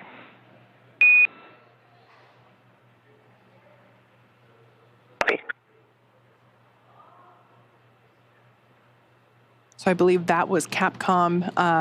As I mentioned before, that is the primary voice from Johnson Space Center here, Houston Mission Control to station. And then, of course, there's the flight surgeon, keep continuing to talk about these key roles. Flight surgeon, it's basically, the person that the crew regularly speaks to for scheduled chances of medical conferences. So this is a standard part of spaceflight where we're checking in on the crew and making sure that they're feeling well, and if they're not, assisting them to make them feel better. Yeah, exactly right, Kate. And you might have heard us pausing there a few times, right? And that's to work with exactly what you mentioned, right? It's a single point of communication. Talking to crew is essential for all of these teams to be able to work together. And it's important to have groups like CORE, disciplines like Capcom to be those single points of voice so that crew and ground teams can work very efficiently together. Without that, it wouldn't be as smooth as it is. And as we know, slow is smooth, smooth is fast. And absolutely. Yeah, we've been, and that's part of what we're looking at today is watching this vehicle approach station. It may seem a little slow at times, but it really is smooth, and that's fast. And in addition to MCCH that you see on the screen, MCCA is Axiom Space's Mission Control Center in Houston, Texas as well. MCCA is officially certified control center, joining the large network of other control centers supporting the ISS from all over the world. From this secure facility, teams have live access to voice, video, and data from the ISS and can work alongside their NASA counterparts and SpaceX counterparts to run on-orbit operations and monitor every aspect of the mission in real time, 24/7, for the duration of the crew's mission. And similar to like what you were mentioning, Kate, of having a single point inside these control rooms for Axiom, for MCCA, that room is led by Axel, or Axiom Operations Lead. And around the room that you see, positioned around Axel, are other supporting flight controller positions, each responsible for different aspects of mission support. For Axiom, that includes research, communications, medical, integration and stowage, and timeline operations. So when you put all this together, this is really a significant step in terms of getting to low Earth orbit and sustaining low Earth orbit, because it's the 12th ground segment partner for the ISS program. And with this facility, we're providing our customers and the global community a front row seat to the work being done on station. So you were talking about comms. I just for those that might not be familiar, just a quick rundown of what that is that we're hearing. We often start with the Quindar tone, which is that unmistakably unique sound. Beep. Yeah. Yep. And so that is the indicator that some sort of comms is going to occur. So we try to really listen for that. And as soon as we hear it, we try to go quiet to make room for those comms. You then also hear something like Dragon Houston on the big loop. Right. So that is the standard protocol of basically saying, this is the person I'm calling. I'm calling from this place on whatever net it is. So in that case, it would be a flight controller, or in that case, in the example I gave, forgive me, it is 2:10 in the morning here, so my brain might be a little slow, but it is, if I would be Capcom in Houston, I would say Dragon Houston on the big net basically saying, hey Dragon, I'm trying to get a hold of you, who I am, I'm in Houston, and what net we're talking on. So a little bit of clarification there on why you don't just hear the Quindar tone and then someone saying, hey, we have, something floating around in the cabin, or, that kind of thing. Yeah. And all of these things for supporting missions like this, it's really important for everybody to kind of know what role they play when. And I think that's one of the things that I absolutely love about these kind of dynamic operations, right? It's, as we mentioned, if you move slow, you move smooth. And if you move smooth, you move fast. And having procedures to help you do that, and a training that backs everybody up, right? It's not just crew that trains for these missions. It's all of those flight controllers that we mentioned in Houston, in SpaceX, at Axiom. All of those flight controllers need to know what role they play and when they play it. Absolutely. And knowing that allows you to understand, okay, at this critical moment in this flight path, it's my role to kind of lead the team. And it's my role to do the communication. And now it's my role to follow on the team. And I think that's just absolutely amazing part of spaceflight. So in the capsule, our four-person crew of Axiom-3, they are on their way to the International Space Station. We are coming up to waypoint 1, which is 220 meters away from the station. The crew are seated. They are buckled in. They have their suits on. They've gone through... Actually, I'm not sure if they have completed the leak check yet. I'll check on that. But they will be completing a leak check on the spacesuit. And I am hearing that they did complete that leak check and it was successful, so that's good news. But those spacesuits are really important. You know, we heard us mention before that we have the crew wear them during the more dynamic phases of flight, and that's because those suits protect the crew from depressurization events. The suit inflates with nitrox, which is a nitrogen-oxygen mixture, and they are flame resistant. So cool visual here kind of illustrating it. They are custom to each astronaut. It's a single piece suit. The helmets, which are actually 3D printed, are also, I would love to put one of these on one day. They look so cool. They also, of course, have boots and gloves. Those are all attached. They also have a quick disconnect, or a QD, which is located on the right thigh umbilical. That is what provides that nitrox airflow, as well as where the electronics are connected. And that is important because within the helmet, there is a mounted mic as well as their in-ear speakers. So that's where all of that communications connections occur, is that umbilical. And, you know, we were talking about training before and how they practice suiting up, although we mentioned suiting up in space would be a little bit different, but they are able to actually suit up in less than 15 minutes. So I would feel like, you know, I think about when I'm getting dressed to go skiing, it definitely takes me longer than 15 minutes to get dressed. The challenge is set. Yeah, absolutely. And so the crew practices that. This suit is an IVA, or intravehicular activity suit, meaning it's designed for use only inside of Dragon. The suits will stay on Dragon while the crew is living on the International Space Station. The suits that they will use for their extravehicular activity, or EVAs, aka spacewalks, there are designated suits for those EVAs, known as EVA suits. And the amount of time that they spend in suits varies. As we mentioned before, they wear them during launch, but then whenever we did the on-orbit event with the crew, the day before yesterday, you know, an hour and a half after they lifted off, we had an opportunity to chat with them, and they had already taken their suits off and were in their comfort garments. So ultimately, they have to take everything they need with them in order to be fully self-contained in the Dragon. And yeah, ultimately speaking, the suits are not only do they look cool, they are super functional, and most importantly, they are safe. So yeah, it's nice to see. You know, we don't have the view at the moment. As we mentioned, we're going to lose the views here and there. So when we have the view, we'll be sure to bring it back. The view of hopefully all four of them seated in their seats, and we'll be able to see those suits in action. So with that being said, let's actually check back in with Gary over in Houston for the latest progress with the approach to the International Space Station. Hey, thank you, Kate. Thank you, John. Yeah, we're monitoring inside 10 minutes from reaching that waypoint 1. Now, the teams in Hawthorne and in Houston are currently talking through some options. We talked about passing that waypoint 1. That's still part of the plan, but right now we're under active discussions to potentially hold outside of the keep-out sphere. Now, that waypoint 1 is 220 meters in front of the docking axis. About 180 meters is right at the cusp of that keep-out sphere. The teams may elect to command a hold right around that area just to assess that everything's in tip-top shape before they proceed. So again, we're tracking inside 10 minutes, about 9 minutes from reaching that waypoint 1. The plan is to execute the approach 1 maneuver. That's just firing the Draco thrusters to proceed into the docking axis, but instead of crossing into the keep-out sphere, we'll go ahead and command a hold. at about 180 meters. So we're still following along, still gathering the data. Teams are still discussing, but we are good to proceed past waypoint 1, and we'll continue to discuss.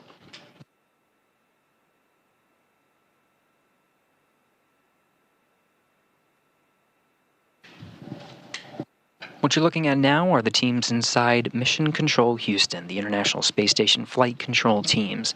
Of course, teams on both on different areas of the United States here in Houston, and of course in Hawthorne, California. The teams here monitoring the International Space Station. Every position you see here staffed is monitoring a different component and contributing information and data and monitoring, making sure everything's good to the flight director. Flight Director Judd Friedling is leading the teams today in coordination with the mission director in Hawthorne, California.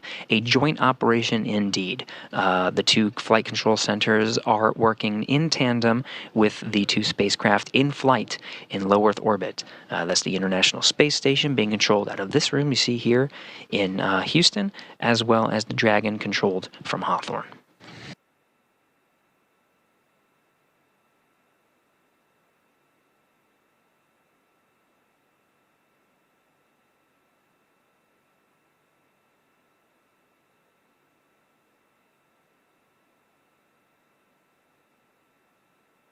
You see the screens at the front of the room are a little bit dim. We're right now in an orbital nighttime as we continue to orbit the Earth 260 statute miles over the North Pacific Ocean.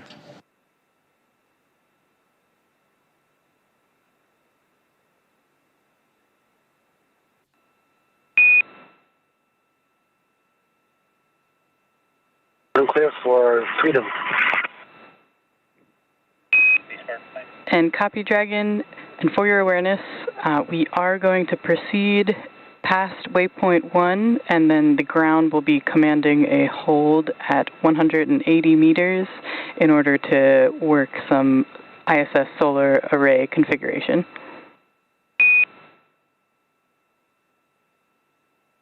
We will hold at 180 meters, and be advised that in your last transmission we picked up an echo.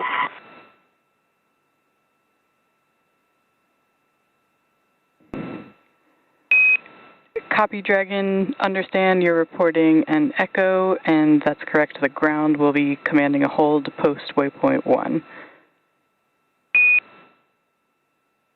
Okay, for what it's worth, the echo just disappeared in that transmission.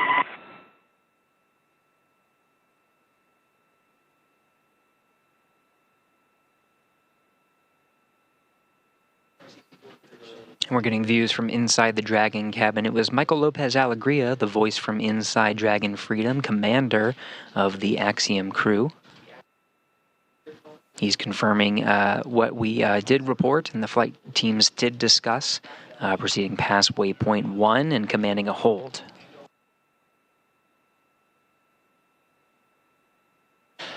Teams working in tandem just to make sure everything's in tip-top shape before continuing to press on. Again, we're in an orbital nighttime right now over the North Pacific Ocean. Expect a sunrise here at about 4:45 a.m. Central Time. Once the teams hold, we'll continue to keep in touch with the flight control teams and share the latest on docking times and status of the crew. For now, we do have waypoint 1 and the trajectory converging on that mile marker just inside 5 minutes. Just as a recap, the plan is to proceed past waypoint 1, as the teams have agreed on. That's an approach 1 maneuver, just firing the Draco service, the service section Draco thrusters to push inwards on right alongside the docking axis. This is directly in front of the docking port. But there is sort of an imaginary line around there called the keep-out sphere, which is about at the 180 meter mark. The plan right now is to proceed past waypoint 1 at 220 meters, proceed inwards to about 180 meters, and command hold. From inside the Dragon cabin, you can see sort of the trajectory. When you look at these trajectories from the displays inside Dragon, what is being calculated in real time are different breakout maneuvers. But right now the plan is to proceed past waypoint 1 and go ahead and command that hold. You can sort of see, though it is in a slightly lower resolution, you can sort of see the docking light on the forward end of Dragon. It has this pulsing phenomenon, and as it pulses, is illuminating the International Space Station. What you're seeing is the forward end of the space station. So the docking port is coming into view as we're almost 3 minutes from that docking axis. It's the forward port, but the docking light itself is illuminating the outside of the station as we continue over in an orbital nighttime over the Pacific Ocean.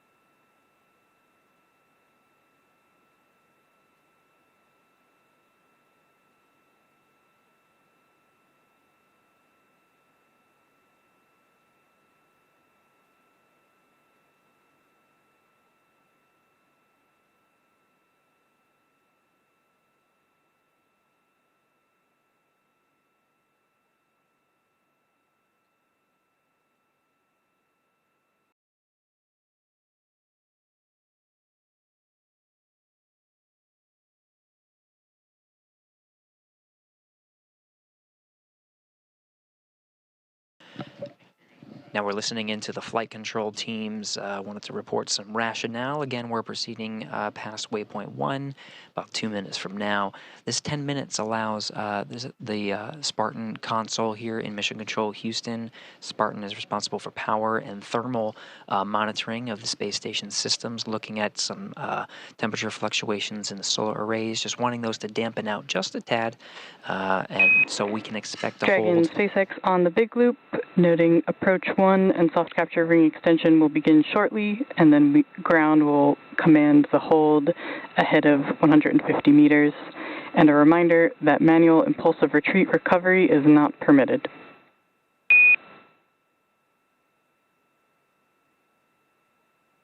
Copy all, SpaceX.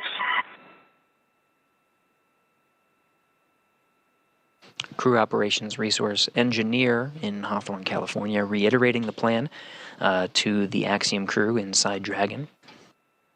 Again, we're proceeding past waypoint 1 and holding just outside 180 meters.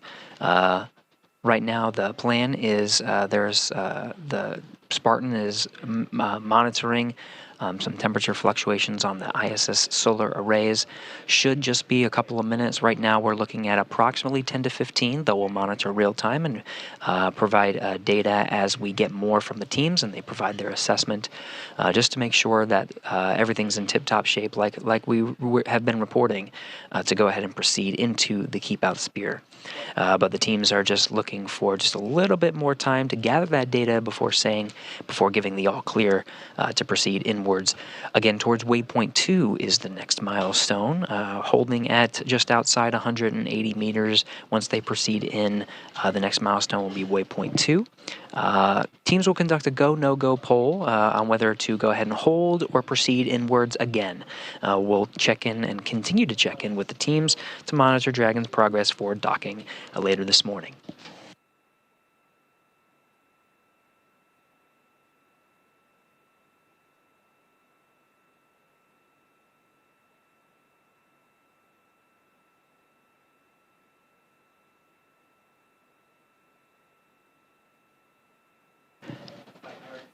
And we pass through waypoint 1, holding for confirmation of that approach 1 performance. 214 meters in closing.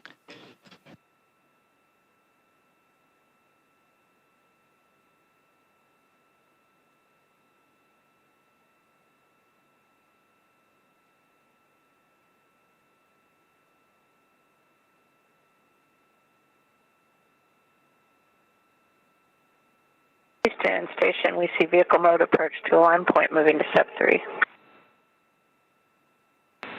Houston copies.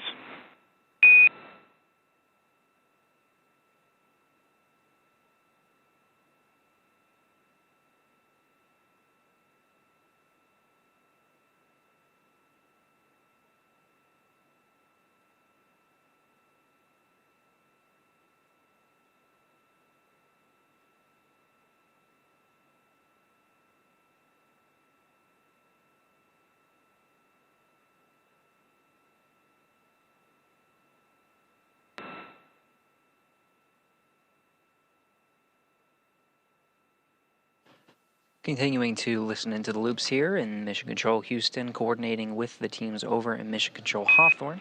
Dragon, SpaceX on the big loop. The solar array configuration has been completed, so we will be proceeding with approach 1 and no hold. Houston copies, no hold.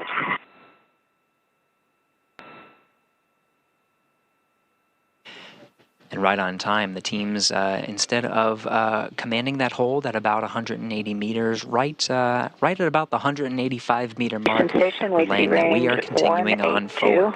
Dragon in the corridor, attitude as expected.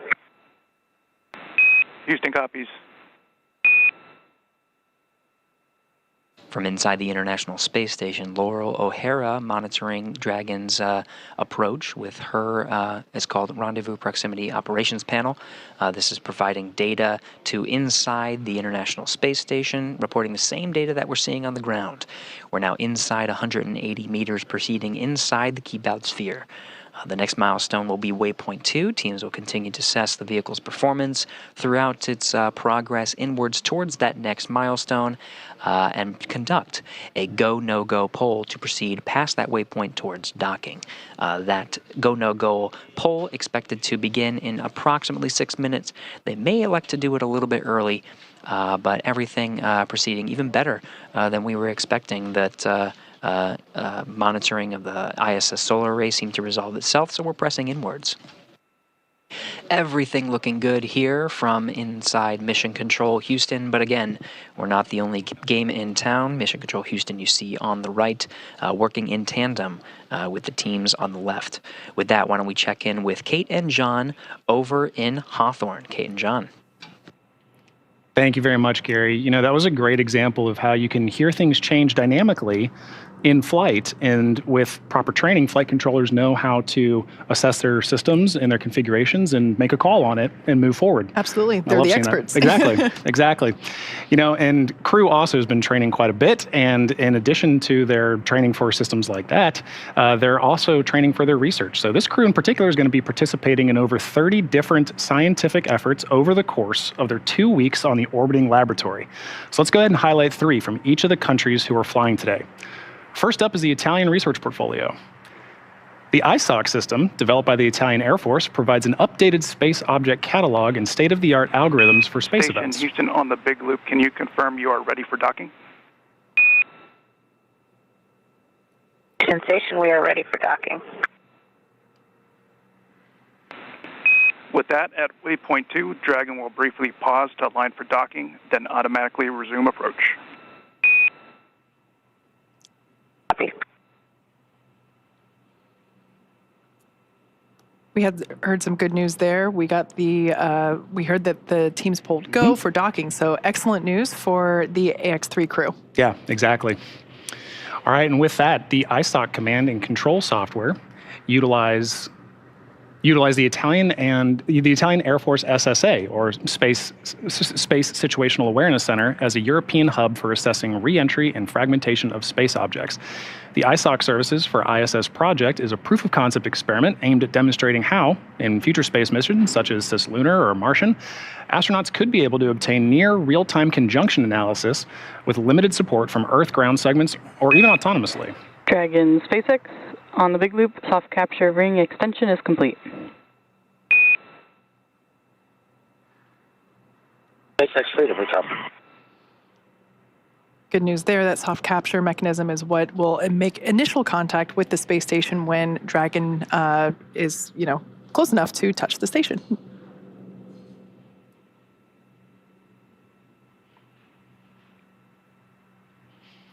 And the Turkish Space Agency also has a broad range of scientific efforts for this mission, starting with Uzman. Algae have many properties that make them ideal organisms to support humans during long-duration spaceflight missions. Not only could they serve as a nutritional source, included in astronaut menus, algae could also remove carbon dioxide and produce oxygen for spacecraft environmental control systems, help regulate spacecraft temperatures, recycle certain wastes, and even act as a source of fuel. The data generated from this experiment will be used to advance the development of microalgal life support systems for space missions and could impact the design of future carbon dioxide capture, oxygen conversion, wastewater treatment systems, and provide fertilizer options for other agricultural crops grown in space.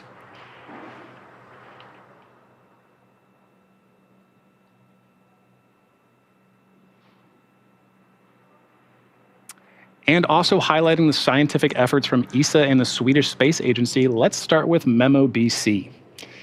This experiment aims to determine the direct and delayed post-flight effects on the neural stem cells, after long-term microgravity exposure, and investigate if the delayed effects are the result of genetic changes emerging during microgravity, or to be secreted components in the medium during flight.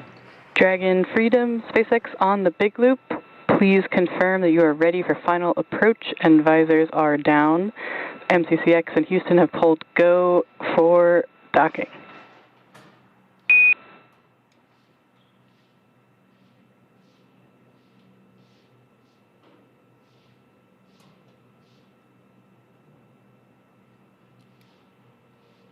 SpaceX Freedom, confirm all 4 crew visors down. We're ready for docking. Copy, Dragon, go for docking. Ground will be enabling approach shortly. And a reminder, once you're inside the crew hands-off point, retreat and breakout are not permitted. Copy.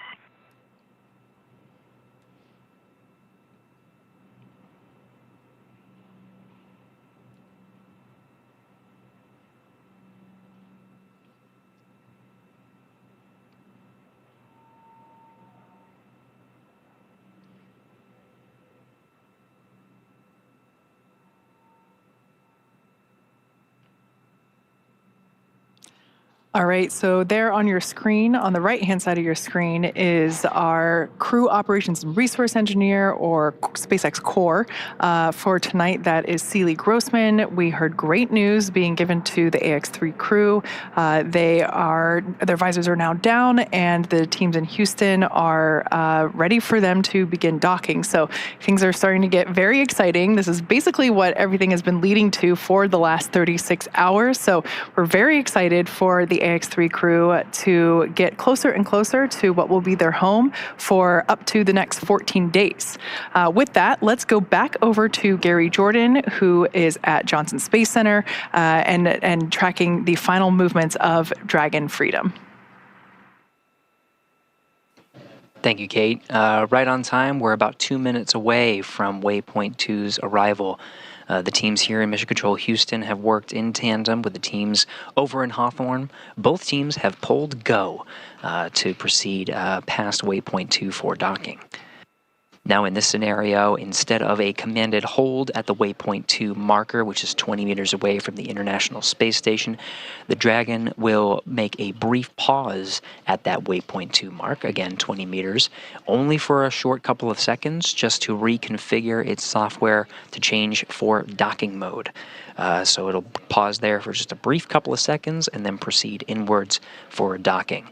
That is coming up very shortly. We're just about 40 meters away from the International Space Station now and closing.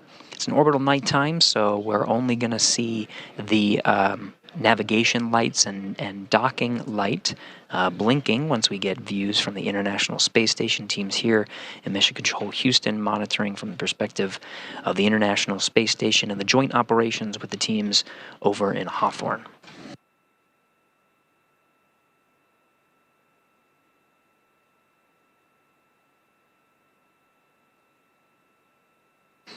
Flight control teams reporting that the rate of approach is as expected. Everything's going well. And again, the teams have pulled go to proceed past Waypoint 2, coming up in about 10 meters. We're inside 30 meters. Not only are the teams you see here monitoring the approach of Dragon Freedom and the Axiom crew inside to the International Space Station, we also have NASA astronauts Laurel O'Hara and Jasmine Mogbelli inside the International Space Station monitoring the approach as well. Now getting some views of Dragon. In the orbital nighttime, you can see those service section Dracos firing to keep its attitude right on the docking axis and its range rate as expected. Green starboard light and red port light, navigation lights on the forward end of Dragon coming into view. Again, we are in an orbital nighttime, so it is a bit dark. Those specks you see in the frame are dead pixels from the radiation on the camera.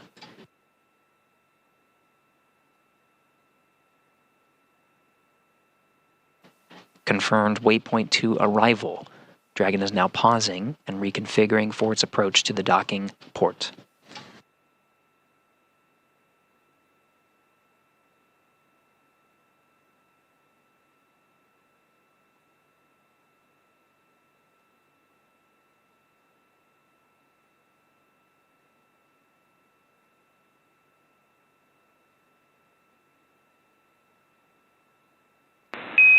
Station Houston on the big loop. Drag is on final approach and is go for docking. Monitor per steps 5 and 6 and 1.102. Dragon approach and retreat monitoring.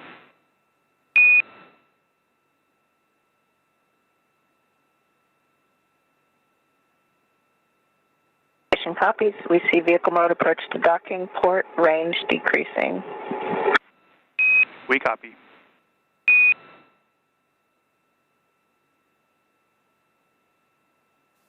The waypoint 2 pause is over and we're proceeding with final approach, now inside 18 meters from the International Space Station.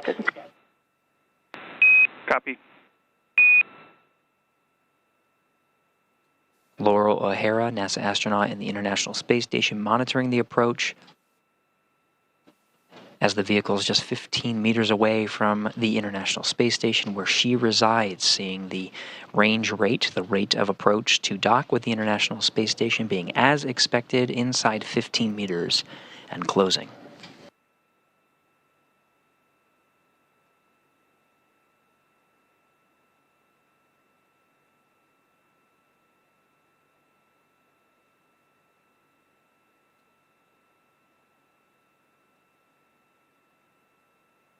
A little inside 13 meters, the range rate continues to decrease. That's as expected. Flight controllers are estimating just inside 3 minutes from contact with the International Space Station.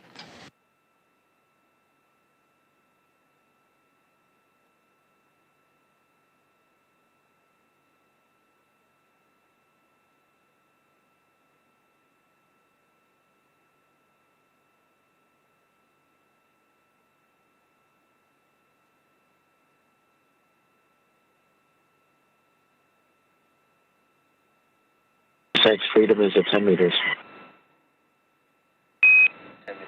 Copy 10.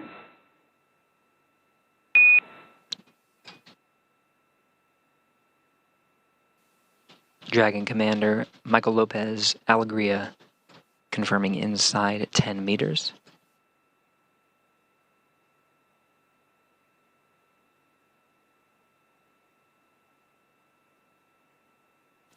Dragon continuing its approach as expected. We may see a brief handover, a loss of video for just a couple of seconds and regain it. There's a chance we'll have it continuously through this, but if we do lose it, we will expect to regain it back by the time of contact.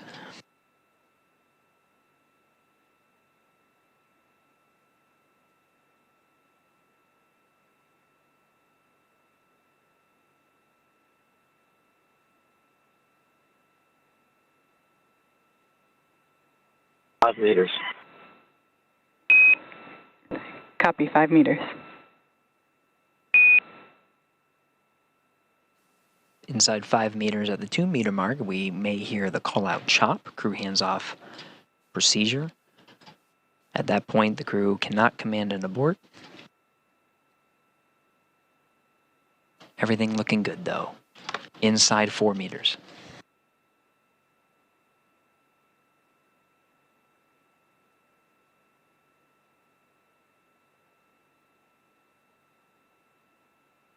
Meters. Copy 2.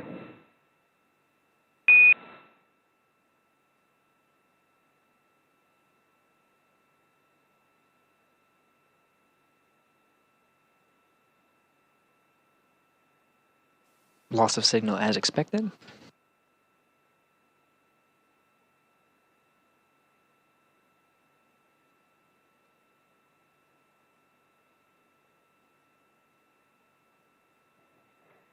Dragon SpaceX soft capture Contact. confirmed.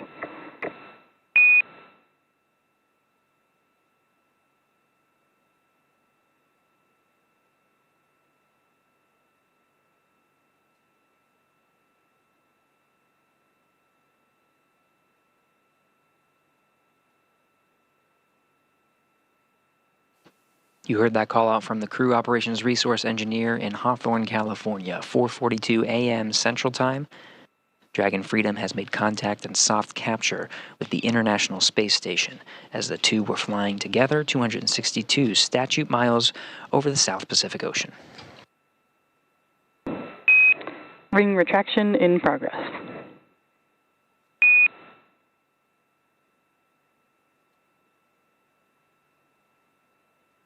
We see it.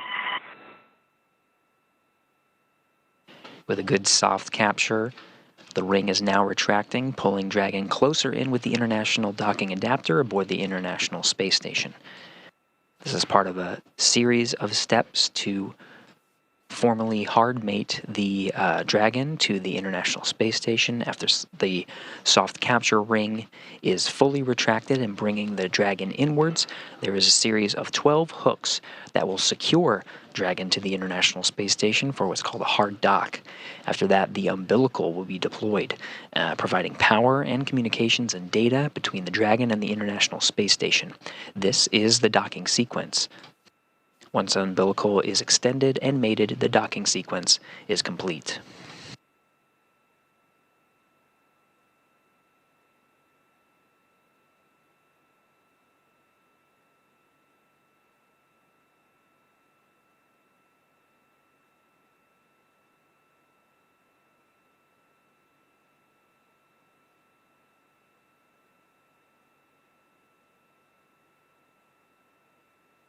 Again, that soft capture time where Dragon made contact and a soft capture with the International Space Station, 4:42 a.m. Central Time. Station and Dragon were 262 statute miles over the South Pacific Ocean.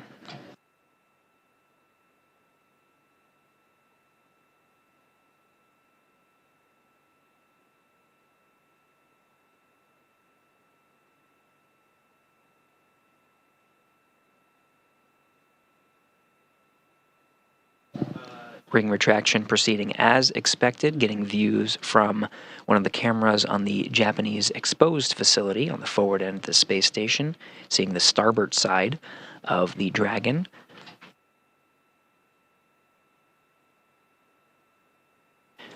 As we continue to monitor the progress of this ring retraction, now getting some sun illuminating the nadir or Earth-facing side, and now the whole thing of Dragon Freedom. Sun is rising over the South Pacific Ocean as Dragon and International Space Station continue to fly on a southeastern trajectory.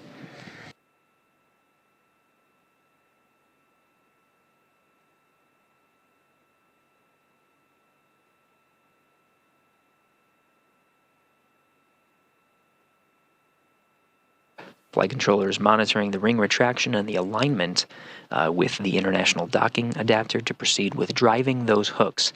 They'll be driven in 2 sets, gangs of 6, total of 12 hooks. They'll be driven again 6 at a time. The rated hook indicators are starting to form green, showing some good alignment, still tracking.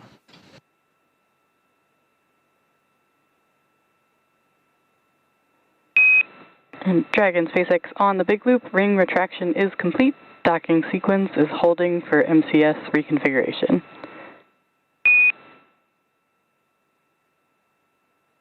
SpaceX Freedom, what's up?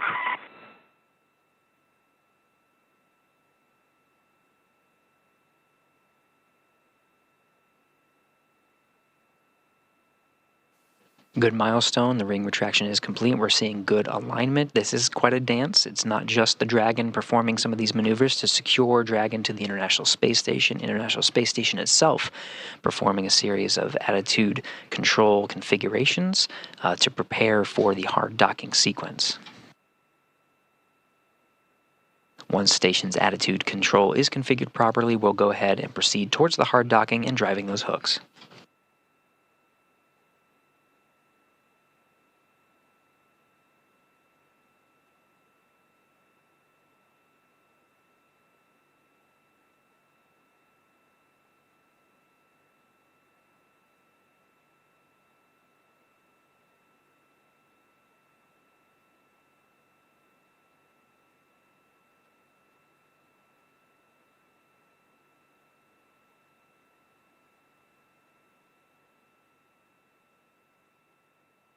The teams you see here in Houston on the right and Hawthorne, California on the left work together to bring Dragon to the International Space Station. We're still going through the docking sequence to formally mate the Dragon with the International Space Station. Seeing good alignment with that ring retraction and looking forward to proceeding to that hard dock and driving those hooks. Again, 4:42 a.m. Central Time was when we made contact and soft capture with the International Space Station.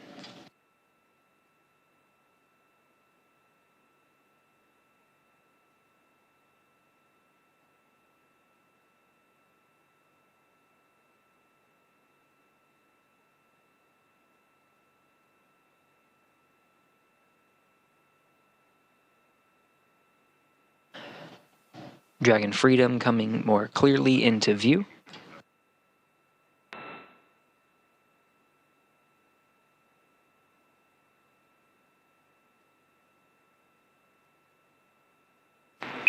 Station Houston on the big loop, MCS configured, proceeding with hook driving. Station copies.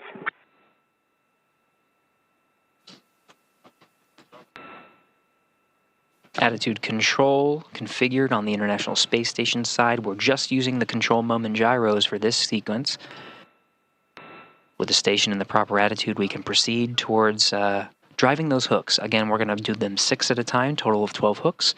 Once both set of hooks are traveling and have secured, that'll complete the hard docking sequence, and then we'll deploy that umbilical. The first set of 6 hooks are currently driving.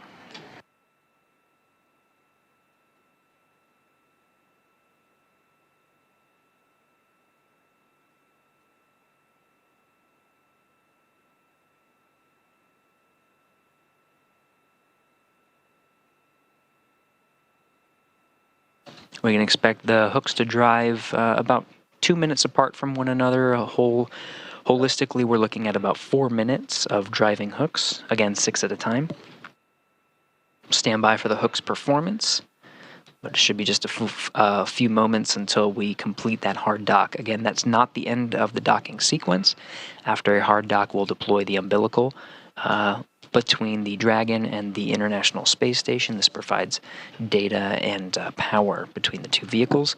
Dragon, up to this point, during its flight after launching on January 18th, has been relying on its batteries and the solar arrays you see on the trunk of the vehicle.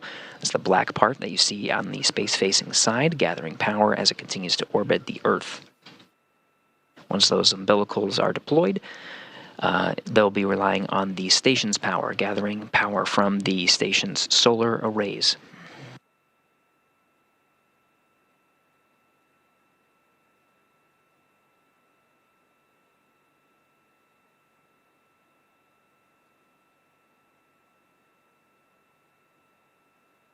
Hooks continuing to drive, seeing a good seal on the International Docking Adapter interface. Again, those first set of hooks are continuing to drive.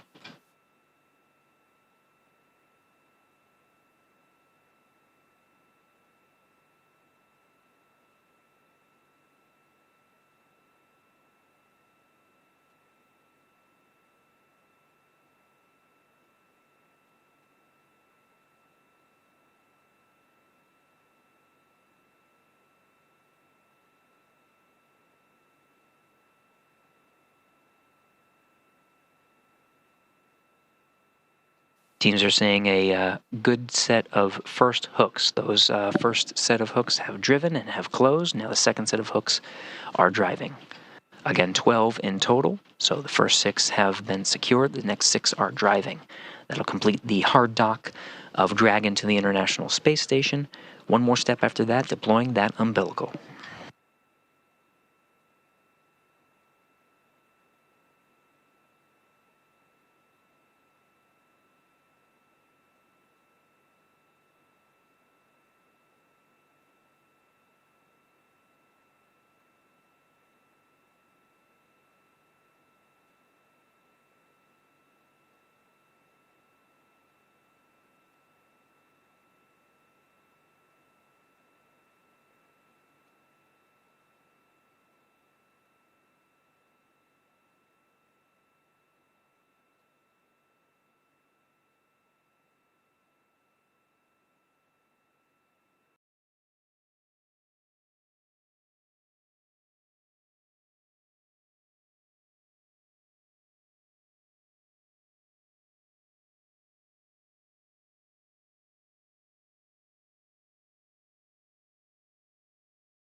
Again, we have a soft capture of Dragon Freedom to the International Space Station. That was at 4:42 a.m. Central Time. We're now in the hard dock sequence. 12 hooks are used to secure Dragon. The first set of hooks have driven, Dragon, and we just SpaceX heard that hard second capture hooks. is complete.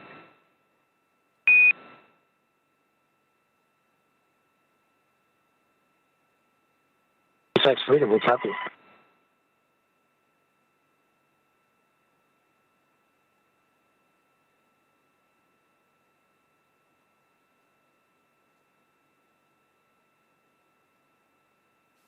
So 12 hooks, all deployed, all securing Dragon for a hard dock to the International Space Station. One more step to complete the docking sequence, deploying that umbilical.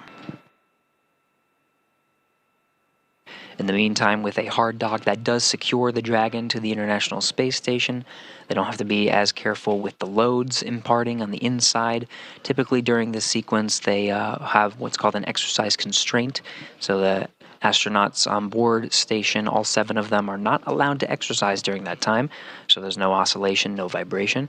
They've just lifted that constraint for the crew inside so they can get on with their workout. In the meantime, we're still standing by for the deployment of the umbilical on Dragon to complete the docking sequence.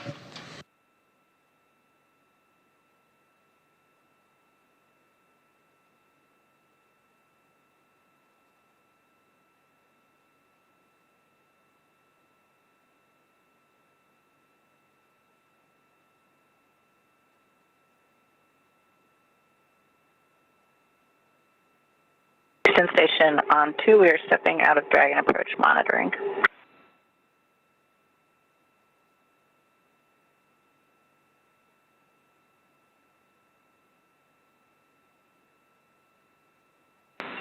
Houston copies and concurs.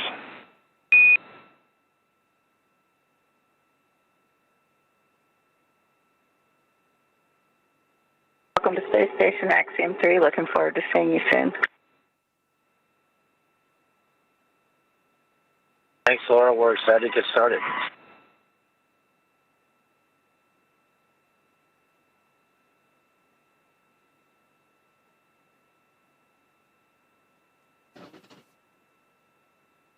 With all hooks driven, Laurel O'Hara and Jasmine Mogbelli inside the space station are relieved of their monitoring duties, welcoming the crew to the space station. The soft capture ring has been stowed, all 12 hooks are driven, and the umbilical is now deploying. We are almost done with the docking sequence.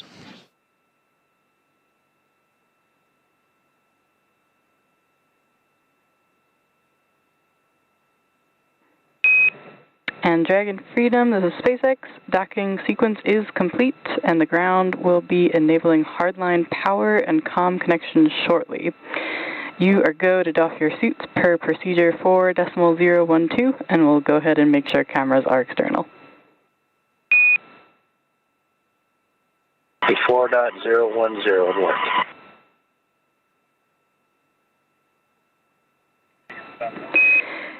And copy, Dragon, just to note that's 4.012.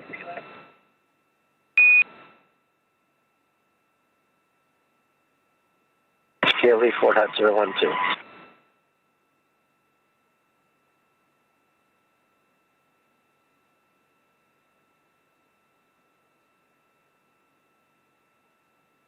And with that, Dragon Freedom and the Axiom Mission 3 crew inside has formally docked to the International Space Station. The docking sequence is complete. After completing a capture and soft dock at 4:42 a.m. Central Time, all 12 hooks have secured Dragon to the station. The umbilical has been deployed. Laura O'Hara and Jasmine Mogbelli have been released of their duties. The crew inside is able to exercise. Inside the space station is able to exercise, and the crew inside Dragon is able to doff their suits or take off their suits. The dynamic portion of docking and the safeguard needed for those suits is complete. The Dragon crew, it will now doff their suits and prepare for entering the station in just about approximately an hour and a half. Maybe some change, but we're looking at a hatch opening approximately 6:30 a.m. Central Time. If they stick with the timeline, we'll continue to monitor and provide updates and continue our coverage of the Axiom Mission 3 crew's arrival to the International Space Station, but based on current planning, that is what we are planning for. After hatches are opened, the crew members of Expedition 70 will welcome the Axiom Mission 3 crew to the International Space Station, and the cadre of 11 will gather for a welcome ceremony to begin their 14-day stay, their journey aboard the International Space Station.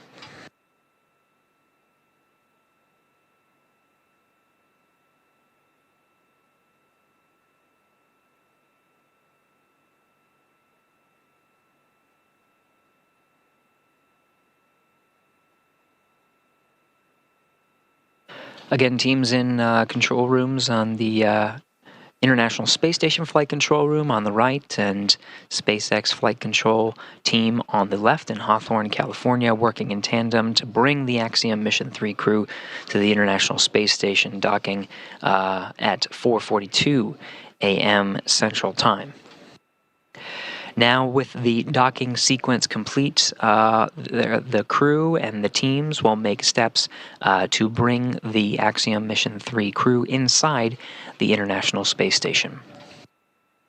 One of the primary things that will happen over the next hour and a half before the hatches are opened is there is a space in between the Dragon hatch and the International Space Station hatch called the vestibule, currently at vacuum. We need to bring that up to equalize the pressure between Dragon and the station, about what we find at sea level, 14.7 pounds per square inch. That process will take some time, introducing air and making sure there are no temperature fluctuations, and we're getting a good read to make sure there are no leaks as we methodically bring the pressure up from vacuum up to 14.7 psi. SpaceX Freedom on the big loop, contact from the cabin mic. And Dragon SpaceX, we've got you loud and clear on the cabin mic. Thank you.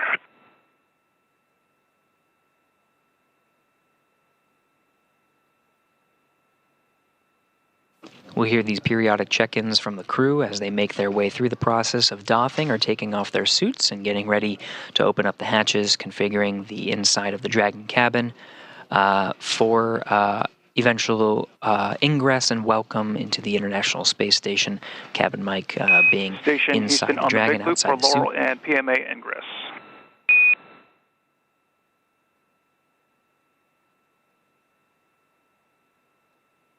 On 2. Okay, Laurel, we give you a go for 2.102, step 1.1, and step 2.2.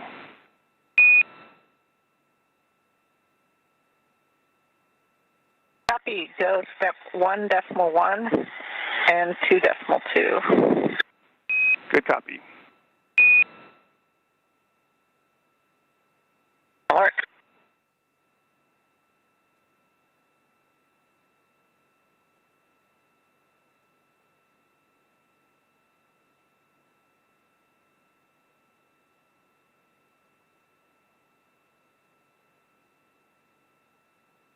Now, from inside the International Space Station, you're hearing Laurel O'Hara repeating some of the steps on her end. After taking on the job of monitoring the spacecraft's approach and docking to the International Space Station, she now moves on to the methodical steps of opening up the hatch and preparing the International Space Station for the entry of new crew members. There are several hatches she'll have to open and areas she'll have to prepare in order to welcome the crew.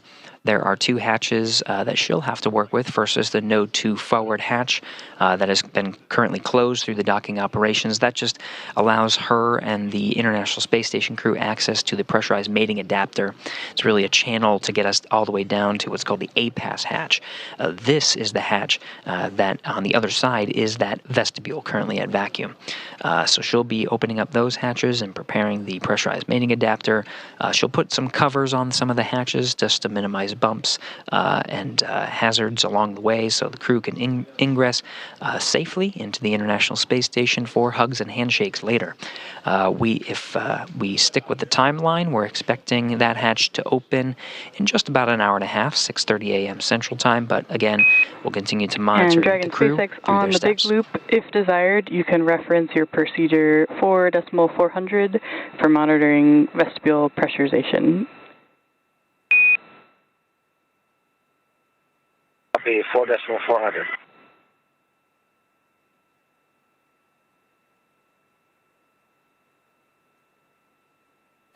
It'll be Laurel O'Hara on the station side performing some of the steps for vestibule pressurization, but the crew operations resource engineer in Hawthorne reading up to the Axiom crew inside Dragon, which you see on your screen. They're able to monitor along as well. That vestibule is that important gap in between the Dragon hatch and the station hatch. Right now at vacuum will take quite a bit to bring up to pressurization, 14.7 psi. It's a slow With you on 2. and methodical process. Station on 2, Node 2 forward hatch is open. Houston copies.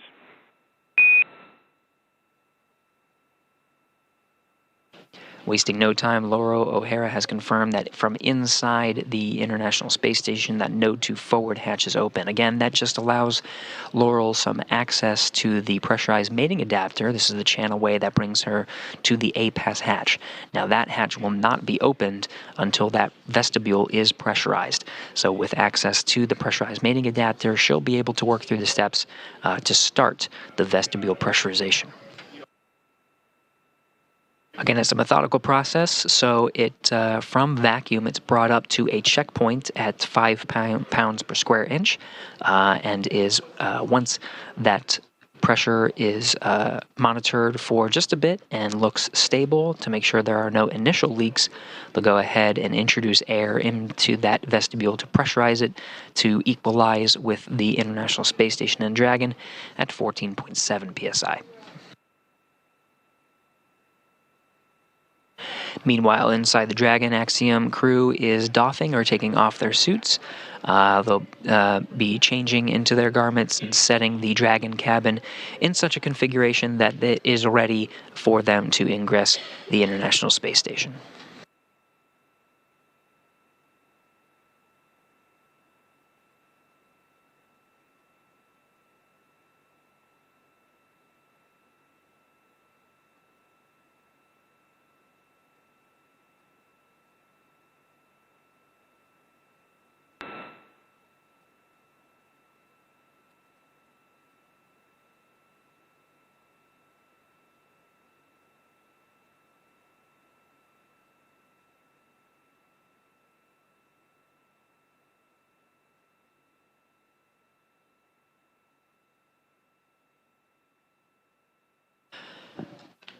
Laurel O'Hara getting a jump start on that vestibule pressurization, already starting some of the initial work, again to bring that vestibule pressure up to 14.7 psi.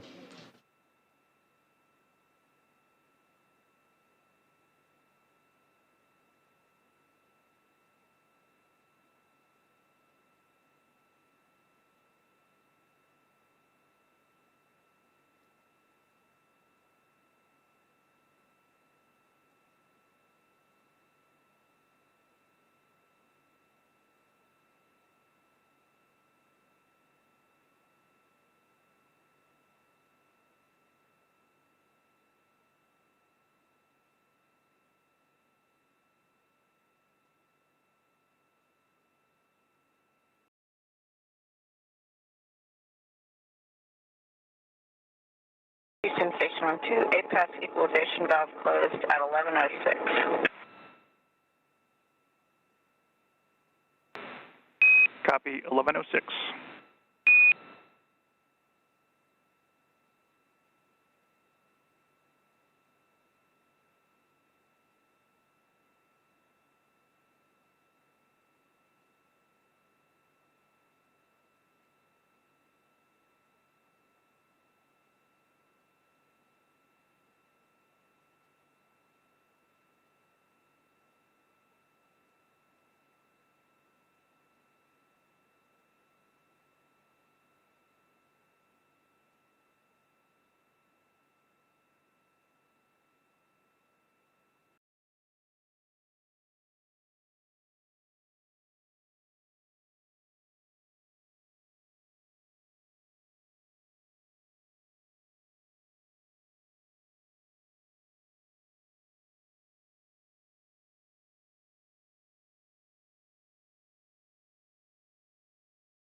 Quick recap, Dragon Freedom and the AX-3 crew have arrived at the International Space Station, docking at 4:42 a.m. Central Time. Dragon has been hard docked and the docking sequence is complete. Umbilicals are mated and hooks are driven to secure Dragon to the International Space Station. Crew inside is doffing their suits and preparing for ingressing the International Space Station. It will take some time, though. On the other side, on the International Space Station side, Laurel O'Hara is preparing the International Space Station and the vestibule in between the hatches of Dragon and Space Station to bring it up to pressure. She's already opened up the forward hatch on the Node 2. There's Dragon also another SpaceX hatch. on the big loop. ISS power connection is established, and our vestibule leak check is in progress.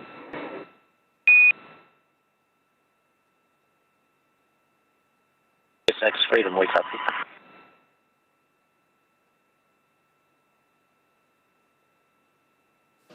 So that confirmation confirms that the link enabled by the umbilical between Dragon and International Space Station is providing good power, good data, looks secure. In addition, Laura O'Hara has again opened up that Node 2 forward hatch and has begun the vestibule pressurization. This is a methodical process, so the first step is to bring it up to about 5 pounds per square inch and leave it there as a hold to make sure that it is not leaking. This is the leak check in its methodical process of bringing up to pressure. We're shooting for 14.7 pounds per square inch. That's what will equalize the vestibule between the station and Dragon. currently enjoying pressures of what typically what we see here at sea level on Earth. Again, that vestibule pressurization leak check is underway.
For those just joining, we are continuing our coverage of Axiom Mission 3 crew's arrival to the International Space Station. The teams are methodically working to pressurize the vestibule and open up the hatches to welcome the Axiom crew to the International Space Station. Quick recap, the crew arrived. The Axiom Mission 3 crew arrived at the International Space Station, making contact and soft capture at 4:42 a.m. Central Time. At the time, the Dragon and station were flying together 262 statute miles over the South Pacific Ocean. The soft capture ring retracted, bringing the Dragon in towards the International Docking Adapter, and after a good alignment, drove 12 hooks to secure Dragon tightly to the International Space Station for a hard dock. The umbilical was deployed between the Dragon Getting and the freedom on the International big loop Space for Station. timeline.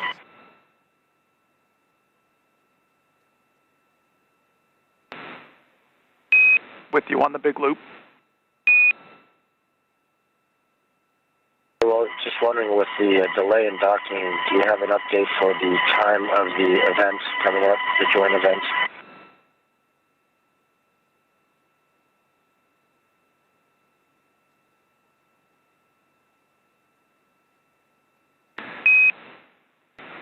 All right, Mike. Can't give you the best estimate right now. What we recommend is getting with the station crew and talking it over, and let us know when you're ready.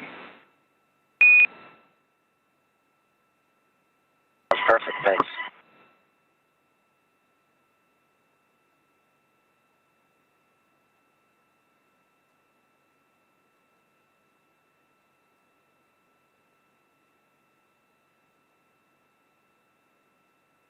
Mission Station, we are waiting for your report that the leak check is complete.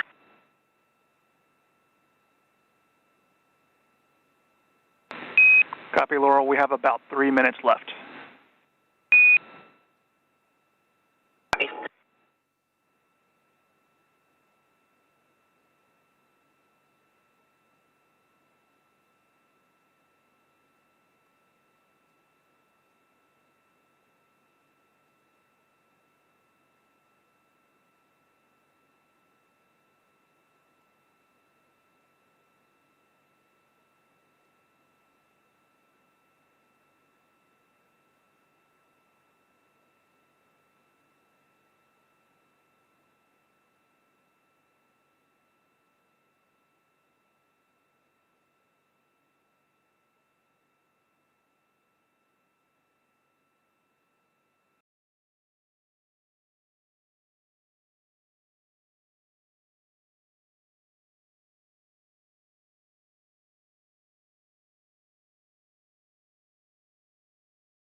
This is Mission Control Houston, standing by, monitoring the chatter here and the progress of the vestibule leak checks and the crew's progress of welcoming the Axiom Mission 3 astronauts aboard the International Space Station.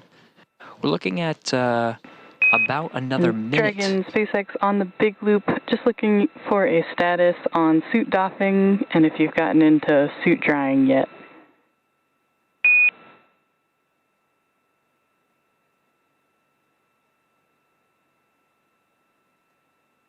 Keely, seats 1 and 4 are out of their seats and out of their suits, and both suits are drying. Seat 3 just egressed its seats and will be doffing here shortly. All right, copy that, Mike. Thanks.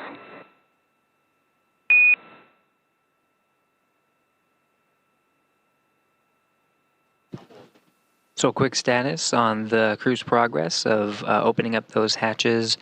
That communication you just heard was from the crew operations resource engineer in Hawthorne with the mission control teams and with SpaceX in California.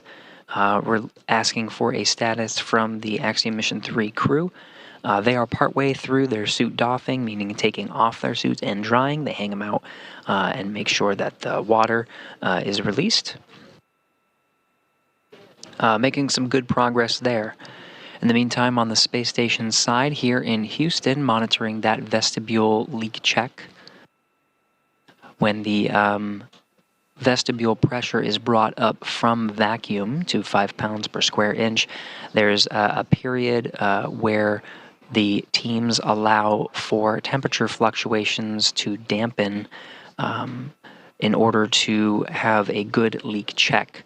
There's a little bit of oscillation, so allowing time to pass and allowing the temperature to sort of equal out allows the team to set a clock for approximately 15 minutes, monitor the pressure inside the vestibule, make sure it is good to go, and then after the 15-minute mark, proceed with bumping that vestibule pressure all the way up to equalize with the International Space Station.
Teams working together here in the United States, in Houston, Texas, on the right, International Space Station flight control teams, and NASA's Johnson Space Center monitoring the International Space Station and the pressurization of the vestibule between that spacecraft and Dragon Freedom, welcoming Axiom Mission 3 astronauts to the International Space Station. We're working in tandem Houston with teams over in Hawthorne. And leak check.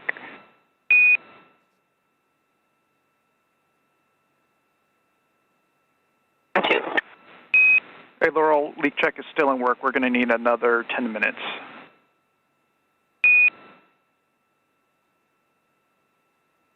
Copy, 10 minutes.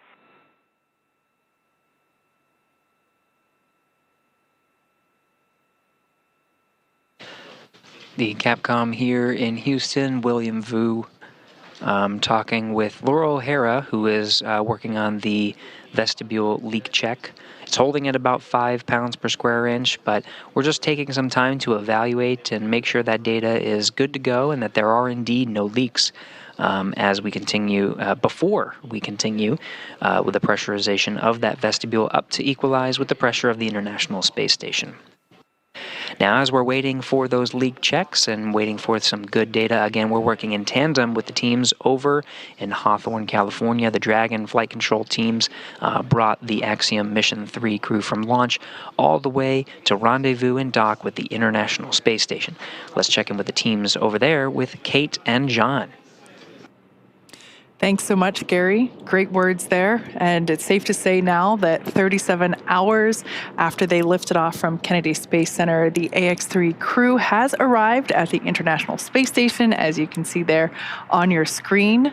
I'm sure that they will all be very eager to have that hatch opened in just a little while.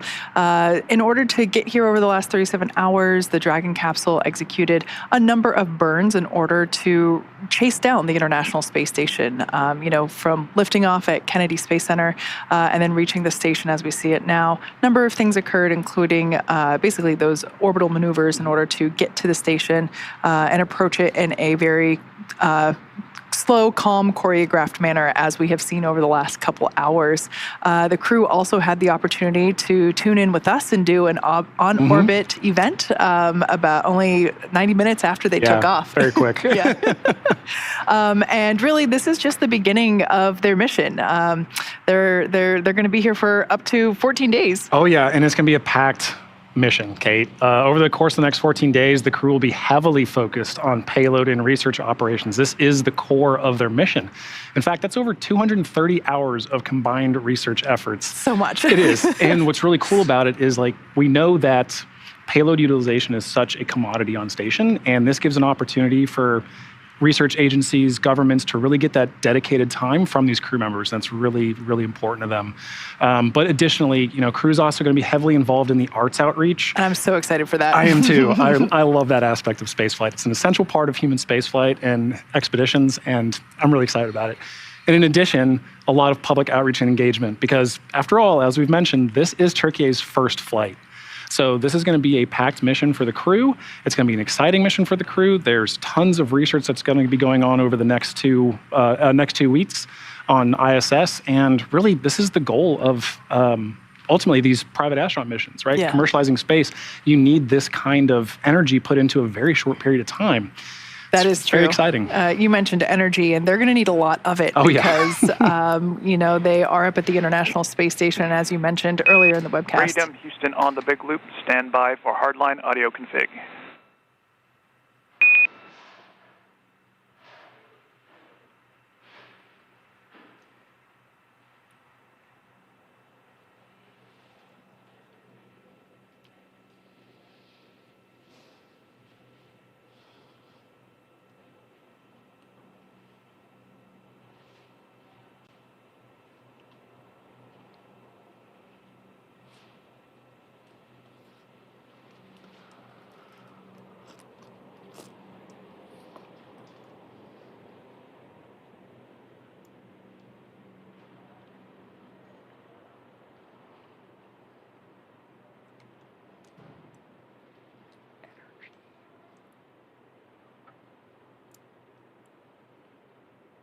All right, so the folks on board station are continuing to work with the teams in Houston and here in Hawthorne in order to finish the final preparations, both Dragon and on station, for the opening of the hatch. But we were talking about all the work that they're going to have to do, and they're going to need a lot of energy to get through the next 2 weeks because they are up on orbit now. And it's going to be very busy. Yeah. Not only do they have scheduled sleep periods and scheduled meal periods and all that science, they're also going to want to, take an opportunity to sit in the cupola. Actually, in the launch broadcast, there were some very cool words from the AX2 pilot, John Schaffner, and he said, sit in the cupola as much as you possibly can. Yes. And how could you not? With views like that, how could you not want to take in as much of that as you can, right? And also, while they're up there, they're going to be wanting to take in as much as they can from these other crew members. Absolutely. Right? We have 2 Dragons on board. Mm-hmm. Yeah, that's a packed ISS. Yes. And they're going to want to get as much as they can and take that back home and talk to their nations about that. Yeah, for sure. So, talking about that crew, while we're waiting for Dragon and the AX-3 crew to actually go through the hatch and meet the rest of the ISS crew, let's go ahead and meet this AX-3 crew. So the commander of our flight today, Michael Lopez Alegria, or MLA, is no stranger to Axiom missions, Dragon, or the space station. In fact, AX-3 marks his 6th mission to space, having completed 3 space shuttle flights and a Soyuz mission as a NASA astronaut prior to commanding AX-1 with Axiom Space. And today, when not in low Earth orbit or docked to the to the ISS, MLA serves as Axiom Space's chief astronaut. Our pilot on today's flight, Colonel Walter Villadei from the Italian Air Force, has taken his inaugural trip to low Earth orbit. Villadei currently serves in the Italian Air Force and as the head of the Italian Air Force's representative office in the United States. He has completed cosmonaut training as a space engineer, participated in multiple analog training missions, and flown a variety of aircraft and missions as an active flight engineer in the Italian Air Force. Our 3rd crew member for today's mission is Mission Specialist Alper İziraçe. Alper is the first Turkish astronaut to go to space. With 15 years of experience across a myriad of aircraft for the Turkish Air Force, İziraçe got his start in the Air Force Academy in Istanbul, Turkey, and earned a master's degree from the U.S. Air Force Institute of Technology. He then flew as a commercial airline captain for a number of years before returning to duty in the Turkish Air Force. And finally, our mission specialist, Marcus Want, a lieutenant colonel in the Swedish Air Force. In November of 2022, Marcus was selected by the European Space Agency as an astronaut reserve. However, with the AX-3 mission, he now becomes the first project astronaut in ESA's history. This is a new designation within their ranks. So as you can tell, this is an incredible crew. They have years of experience and they are well prepared. They have trained quite a bit in order to execute the AX-3 mission, not only on Dragon systems and space station systems, but also, just all the procedures that they have to work through and all the science that they're going to have to do. Yeah, no, I think the word you hit on there, Kate, for me definitely is prepared. This crew, both individually and as a team, are so prepared for this mission. They have gone through years, collective years together, individually, but then as a team to train for this. And this is the first all-European crew. This is a huge first for spaceflight. They're representing 5 nations across the 4 of them. And missions like this really are critical for that future sustained low Earth orbit commercialization of spaceflight that we talk about. And this is one of those steps on that path. Yeah. So we have a great view here of the Dragon capsule, and you might have noticed that our views go in and out due to ground station coverage. We don't have views the entire time, so we show them when we have them. And this view here is just breathtaking. It is a live view from the International Station of Dragon Freedom, which has now successfully docked with the International Space Station. We had confirmation of docking complete at 2:56 a.m. Pacific time. And here you can see an animation of the pressurized section, which is the top half, as well as the unpressurized section, which is the bottom half, or the trunk. Some dimensions there. You can kind of get a feel for how big it is. The solar arrays there, which is the black side of the trunk, those help to collect energy from the sun, which gets converted into a power source for the Dragon capsule while it is on orbit, both while it is at the station as well as when it is approaching, and as well as after it has undocked. So yeah, beautiful view. If you were watching our coverage earlier, there was a really cool moment, which we might actually get the reverse of it here coming up soon, but there was a very cool moment where I believe it was when Gary was walking us through some activity, and we were not able to see the capsule we weren't able to see Dragon at all. And then all of a sudden, there was just a little bit of light. Yeah. And it did a great job of illustrating just how quickly the space station is orbiting the Earth. It's going 17,500 miles per hour. And you complete an orbit every 90 minutes. And it's hard to fathom what that feels like. But the moment where this Dragon capsule went from being completely dark to just a sliver of light to fully lit like it is here. It was a very cool moment. Like you blink and you miss it. Yeah. But you're right. It was pitch black, and then the sun started rising on it, right? It had that image of it, and then suddenly it was there. Yeah. It was gorgeous. Very cool. Now, we mentioned that the crew has spent, I guess at this point, it's almost like 37 and a half hours. But in that time, they have completed 25 orbits. So they did have some downtime, fortunately, whenever they were on orbit during this journey. And I'm sure that they were taking lots of pictures. Yeah. And I've said it before, if I were in the spacecraft, I would probably just have my face plastered to the window.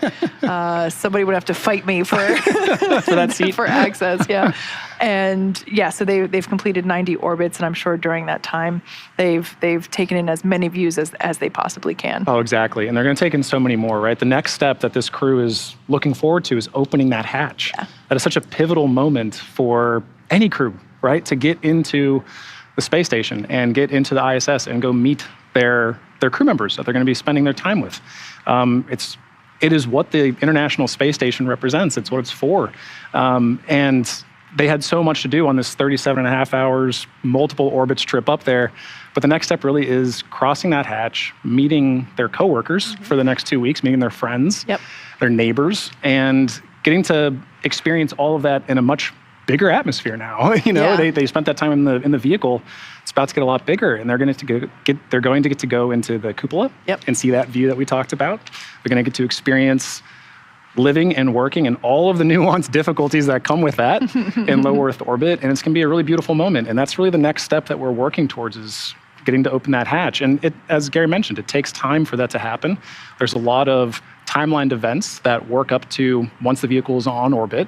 Now the crew that's on the ISS has to do a lot of preparation work in order to open that hatch and get that Dragon crew across. Yeah, so absolutely. We're working towards that moment now. And most of all the physical work for those preparations are being done by the crew on board station right now. But there is also a lot of work being done by the crews here at SpaceX Mission Control here in Hawthorne, California, as well as ISS Mission Control in Houston. So there's a lot of integrated operations happening here. Actually, great view here, as we have seen a couple of times, of both of those control rooms. SpaceX Mission Control on the left, Houston Mission Control there on the right. And a lot of integrated activities. If you've been following along, you've heard either SpaceX Core, which is the Crew Operations and Resource Engineer, or NASA's Capcom, which is Freedom Houston on the big loop. Hardline audio config is complete. How do you hear?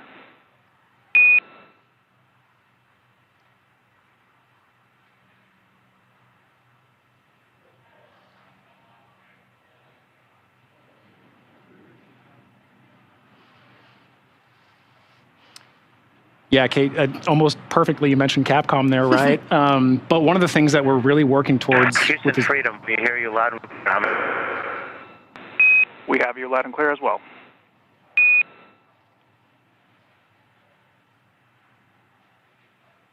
So that right there, just literally working through the procedures. Freedom Houston, can you try again on the big loop?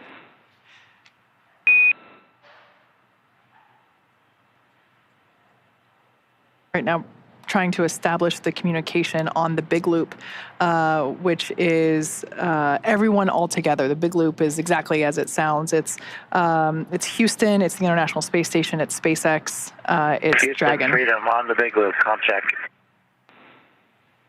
Loud and clear.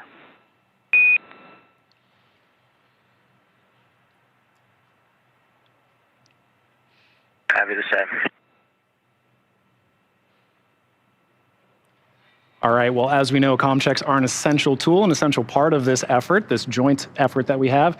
And what the point that we're working towards at this moment is opening that hatch, and that'll ultimately culminate in a crew meeting ceremony, a crew welcome ceremony, where the AX3 crew gets to meet their ISS crew. And so with that, we will toss it back over to Gary with Mission Control in Houston. Thank you, John. Thank you, Kate. Yes, we are monitoring the operations here in Mission Control, Houston. Main thing we're looking forward to is that vestibule pressurization, but you just heard that hardline comm checks. That was that umbilical that was mated between the Dragon and the International Space Station, providing power, no longer having to rely on the batteries and the solar arrays you see on the back end of Dragon from this view as the sun sets, and the International Space Station and Dragon orbit over northern China into an orbital darkness. But that hardline communication looking good. The vestibule pressurization is also looking good. Laurel O'Hara working through the steps to go ahead and equalize that pressure between the vestibule. Now, there's a couple of steps. First, of course, is equalizing that pressure and making sure that the pressure between the Dragon hatch and station hatch equalizes with that inside both of those vehicles. We're looking for about what we find at sea level, 14.7 psi. Now, just as we did when we were pressurizing the vestibule before, we're going to wait a little bit when we bring it up to pressure just to do what's called a thermal relaxation. When the pressure is brought up, there are these natural swings that occur due to the temperature inside of the vestibule, which has been exposed to vacuum up until the point of contact and capture from the Dragon. So we'll just allow a couple of minutes for that to relax and just be absolutely sure that we have a good pressurization and that we have no leaks indeed. We did again perform that leak check and everything looked good, which is why we are proceeding with these steps. But another caution before that APAS hatch is opened. Now, once that hatch is opened, Laurel O'Hara's job is not done. It's not just opening up the hatch and then opening up the Dragon hatch. The APAS hatch itself is outfitted with what's called a docking target cross. Now, this was the cross that you may have seen when Dragon was approaching the International Space Station. It's just really this target that allows for the guidance and navigation control equipment inside Dragon to lock on very precisely to the APAS hatch and go in for a docking. Now that is a removable part of the APAS hatch and part of the outfitting procedures. So Laurel O'Hara will go ahead and take that cross off and then cover the APAS hatch just as a protective measure. Make sure no one's bumping their heads on the way in, as it can be a tight squeeze to go in between the Dragon and APAS hatches and through the pressurized mating adapter. She'll outfit the hatch, taking off the cross, putting on a cover, and then she'll also route some ducts through the pressurized mating adapter that will blow some fresh cabin air from inside the International Space Station to that vestibule. Interesting thing that happens in microgravity is when air is not actively circulating in the pressurized mating adapter, which often that node 2 forward hatch is closed, sometimes there can be these interesting pockets of carbon dioxide.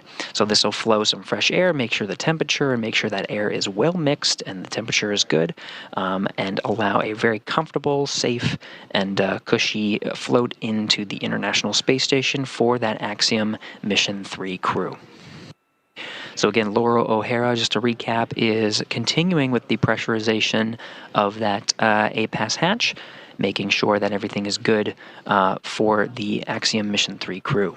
Of course, it is not just Mission Control Houston and Mission Control Hawthorne, California. Right down the road from here in Mission Control Houston is MCCA, Mission Control Axiom, who are going to be monitoring, who have been monitoring the crew throughout this journey and will continue to work in tandem with the International Space Station flight control teams here in Houston through many of the activities they have scheduled for their long stay aboard. Long meaning just about 2 weeks.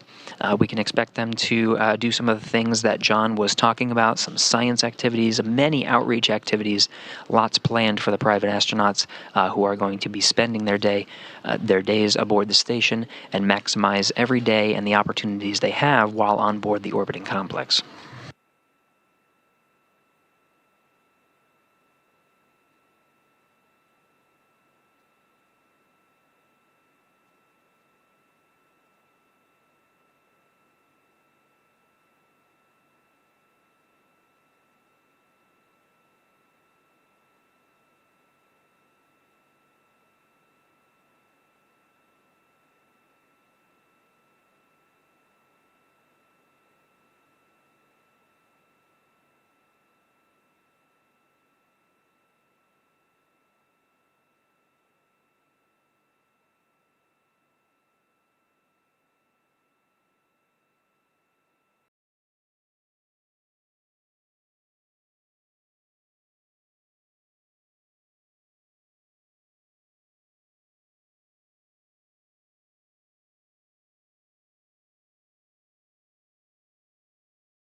Again, we're standing by. We're following along on the pressurization procedures between the International Space Station and Dragon.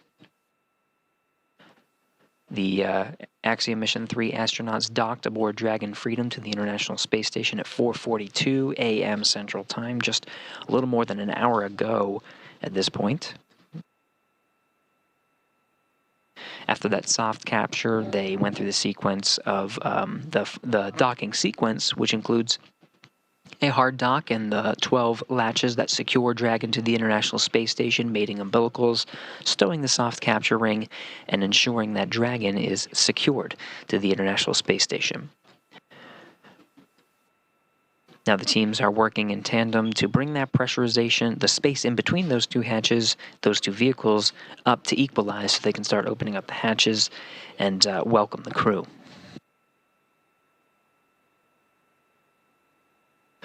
Now, it's been a long day for the crew, so we can expect, based on the timeline that we're seeing, hatches to open in perhaps about 40 minutes, and a welcome event to happen shortly after that. We'll follow the operations just to see exactly when those times occur. 2, APAS hatches open, no condensation. Houston copies.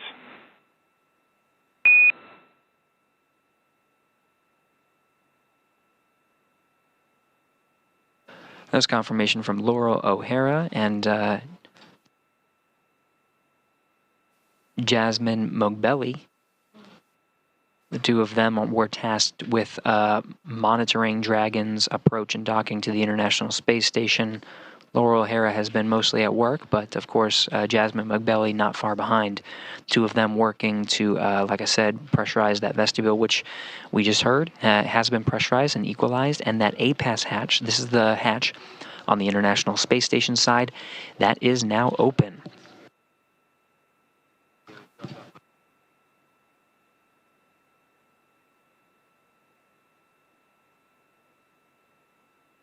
So with that APAS hatch open, the ISS crew can go through the steps to outfit the hatch before they open up the Dragon hatch. Now, we've been checking in with the Dragon crew, the Axiom Mission 3 crew, periodically. They've been working through the steps to doff their suits and prepare for eventual ingress, while the International Space Station crew goes through these procedures. But just to review once again, once the APAS hatch is open, there's a bit more steps to go. There's a couple of steps to outfit the APAS hatch itself, including taking off the docking target cross, which was used as part of the rendezvous approach and docking procedures that allowed targeting from the Dragon spacecraft to accurately dock to the International Space Station. It sticks out a bit, so that'll be removed just as a safety measure, as well as covering the APAS hatch. The APAS hatch is made of metal, so of course the covering the hatch will be another safety measure just to ensure when the Axiom Mission 3 crew ingresses, in case they do bump their head, it won't be as much of an issue. So those safety measures and just making sure that the pressurized mating adapter itself is nice and clear. Now, in addition to outfitting the hatch, they will also ensure that air is circulating properly in this vestibule, which has been closed primarily, and now especially the vestibule has been exposed to vacuum up until the point of docking. So Laurel O'Hara and Jasmine Mogbelli will route some air ducts down into the pressurized mating adapter and blow some fresh cabin air from inside the International Space Station to circulate, get some of those pockets and circulate fresh air, equalize the temperature, and make sure that they are ready to welcome that crew.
Dragon, SpaceX on the big loop, looking for a status on 4.012 and also 4.400.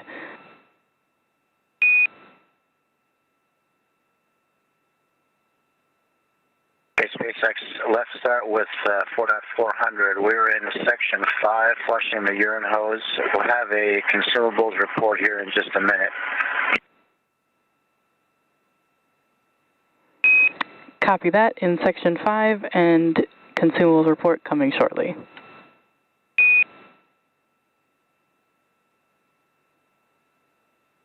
That's a good copy.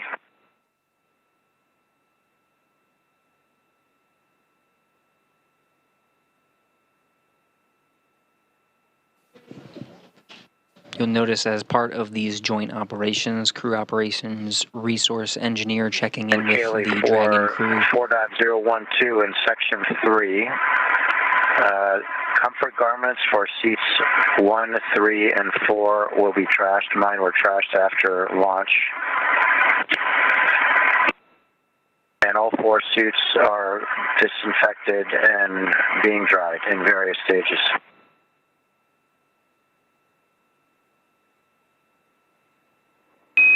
All right, copy, Dragon. So comfort garments for 1, 3, and 4 will be trashed, and all suits are drying. Copy.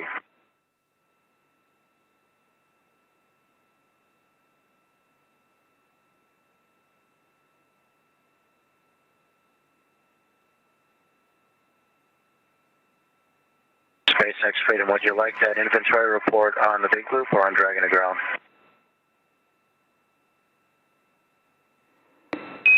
And Dragon, you can go ahead and bring that to Dragon to ground.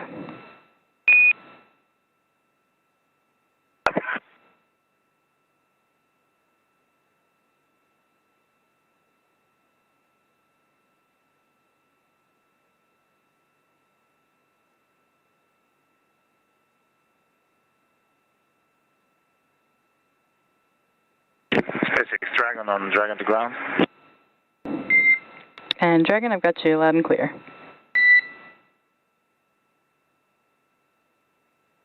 Starting back, we're in 4.400 section 3, and when it comes to bottles consumed, water bottles, we have consumed a total of 19 bottles. So all bottles in bag 201, all bottles in 202, all bottles in 204, and we have consumed 4 bottles from 203.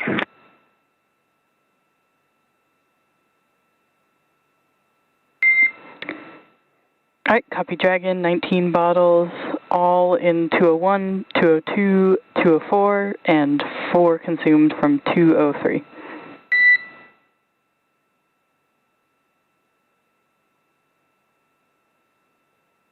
And meals consumed are all meals from 301, all from 302, all from 304, and 2 from 303. Copy, Dragon, all meals in 301, 302, 304, and 2 from 303. Thank you.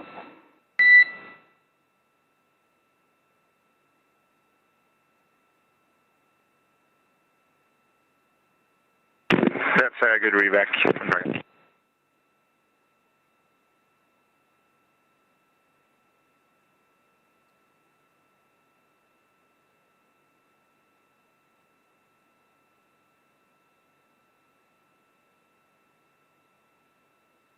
So a quick recap, we're continuing to work through the procedures of preparing the Axiom Mission 3 astronauts' ingress into the International Space Station and welcome by the Expedition 70 crew. Activities happening on both ends of the hatches. We just heard a status report from the crew inside Dragon Freedom, talking about their consumables and getting the Dragon capsule itself ready for its 2-week stay aboard the International Space Station. SpaceX Freedom back on From the big left loop. to right. We're now in section 6 of 4.400, ready to equalize.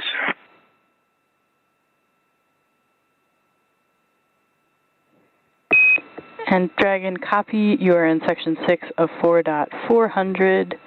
The ISS crew has opened the APAS hatch and are working through docking target uninstall, so we'll get back to you shortly on when we're proceeding to hatch open. Okay.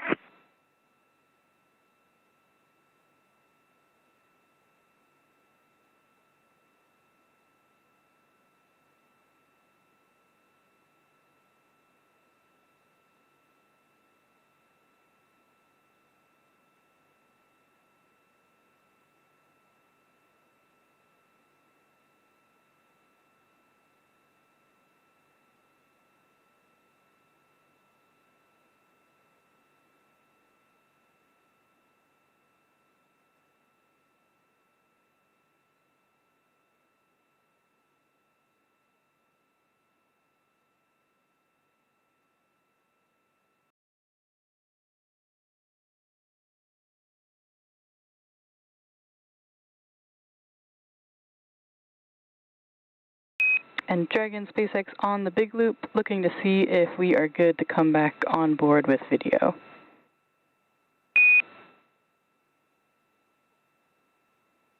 Give us a few minutes, I'll call you back. Copy that.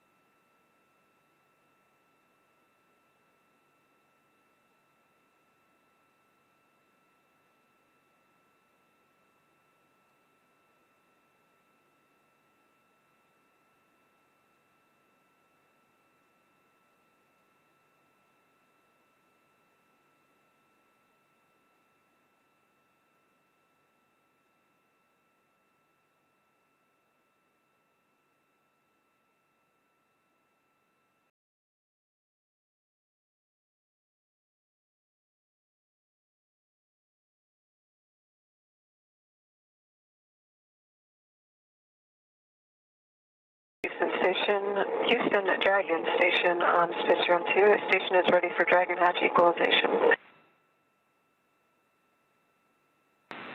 Houston copies, standby.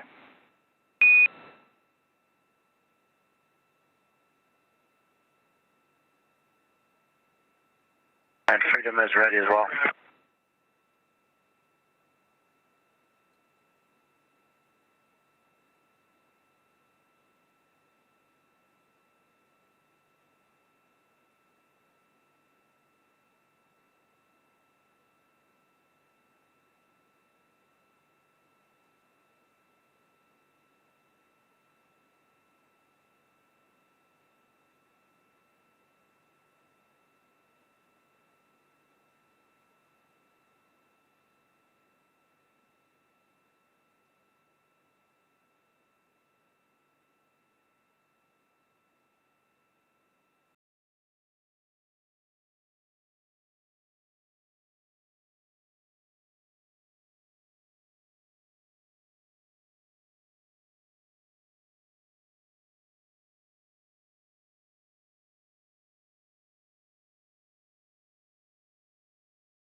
Now getting views from the inside of the International Space Station.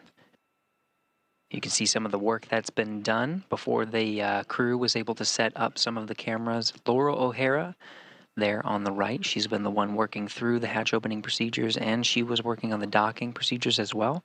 Commander of the International Space Station in the background there, Andreas Mogensen. In the foreground, Jasmine Mogbelli, NASA astronaut, has been working in tandem with Laura O'Hara to monitor Dragon's arrival and the Axiom Mission 3 crew, as well as through the hatch opening steps.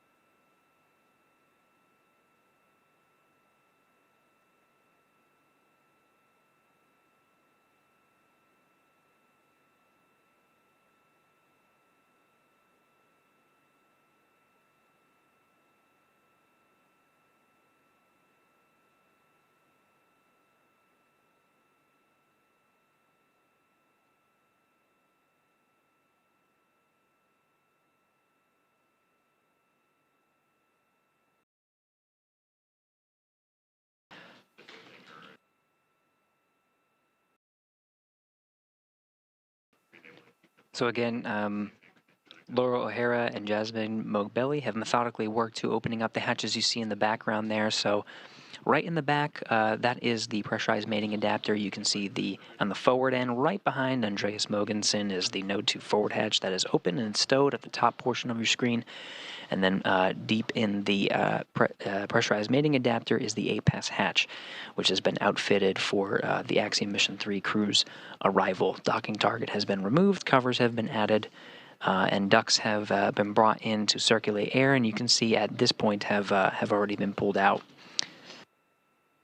So the area within the pressurized mating adapter and vestibule has been equalized with the pressure of the International Space Station. The next step really is opening up the Dragon hatch.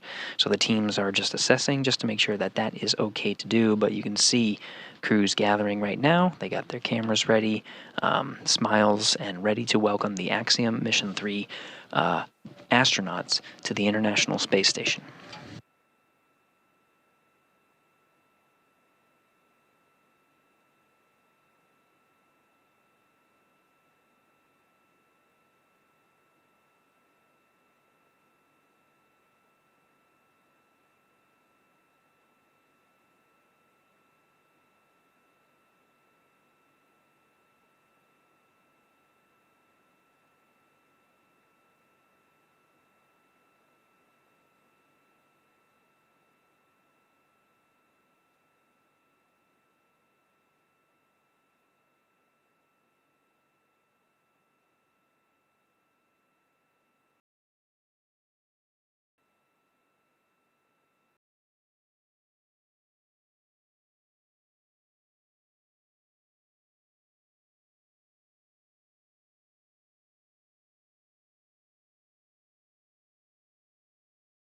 Coming into frame is Satoshi Furukawa. Heading left from this view into the Japanese experiment module.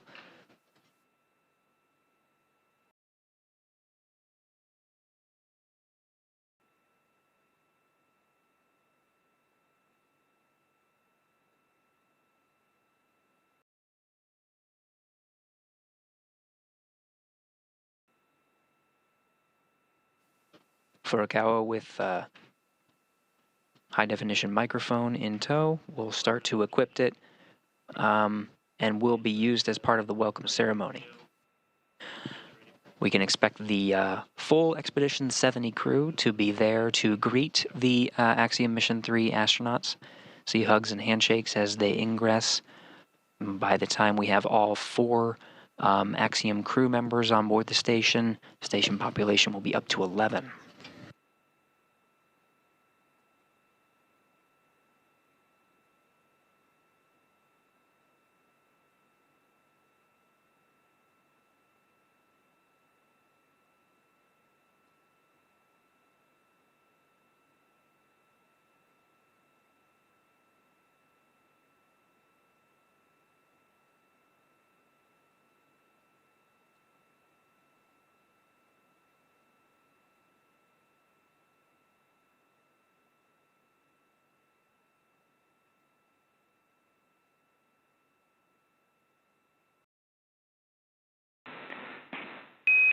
Station and Freedom, Houston on the Big Loop. Stand by for equalization, expected to take 3 minutes.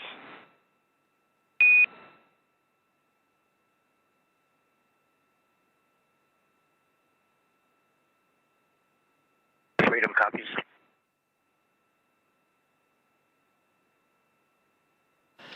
Michael Lopez Alegria, the commander of Dragon Freedom for the Axiom Mission 3 mission, confirming that he'll start working through the steps to equalize the pressure and to open up the hatch of Dragon Freedom.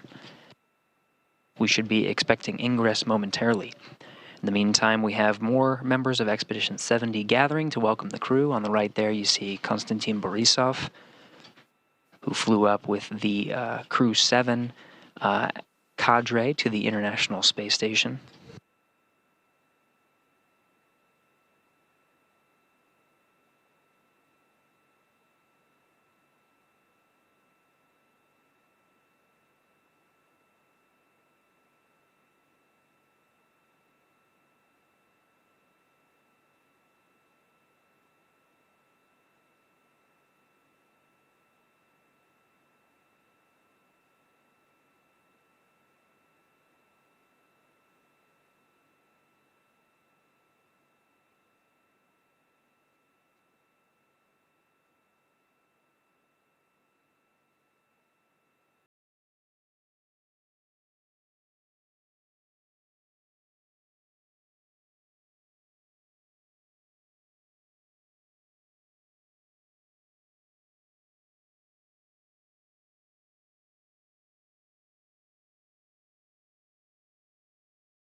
Again, two control rooms working in tandem through these operations.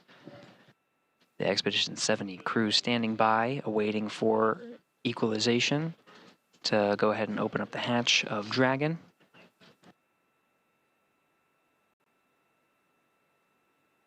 Should be expecting hatch open momentarily to welcome the Axiom Mission 3 astronauts to the International Space Station.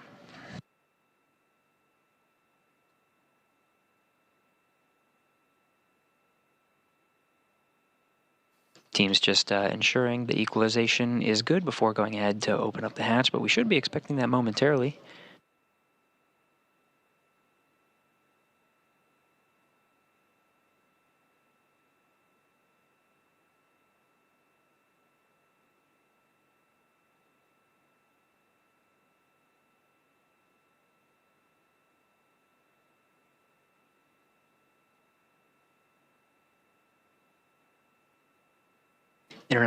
International Space Station Commander Andreas Mogensen heading towards the hatch.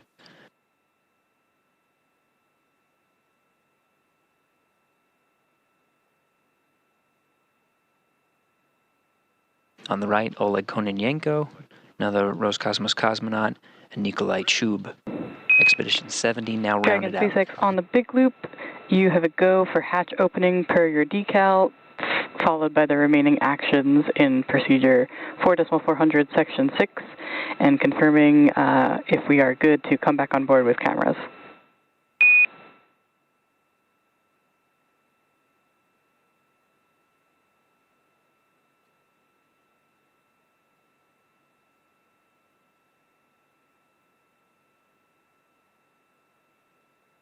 SpaceX Freedom, copy, standby 1.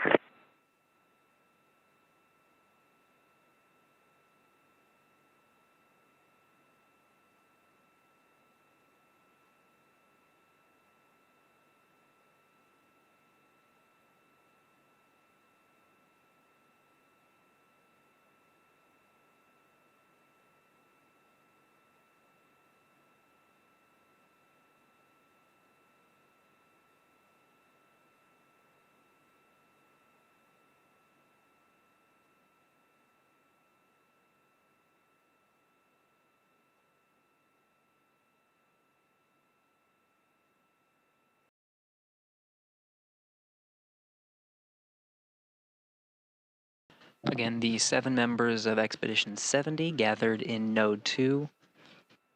In the background there is the forward end of the International Space Station. At the end of the pressurized mating adapter is Dragon Freedom and the Axiom Mission 3 crew members.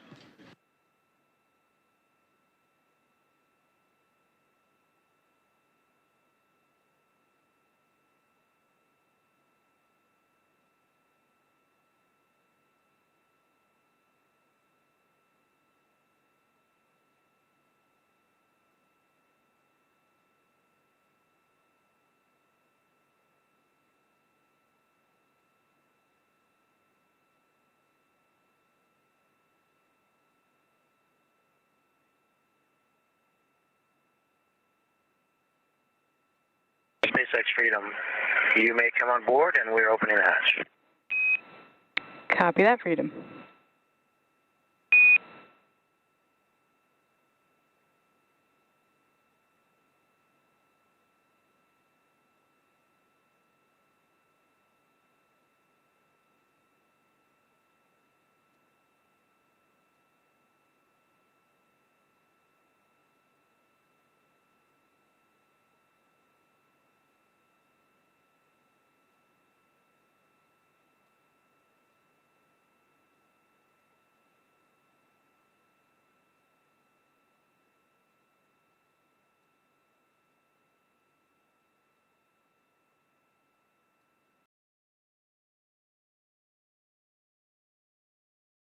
SpaceX in Houston on the big loop, the Dragon forward hatch is open. SpaceX copies. 6:13 a.m. Central Time. Dragon hatch is open.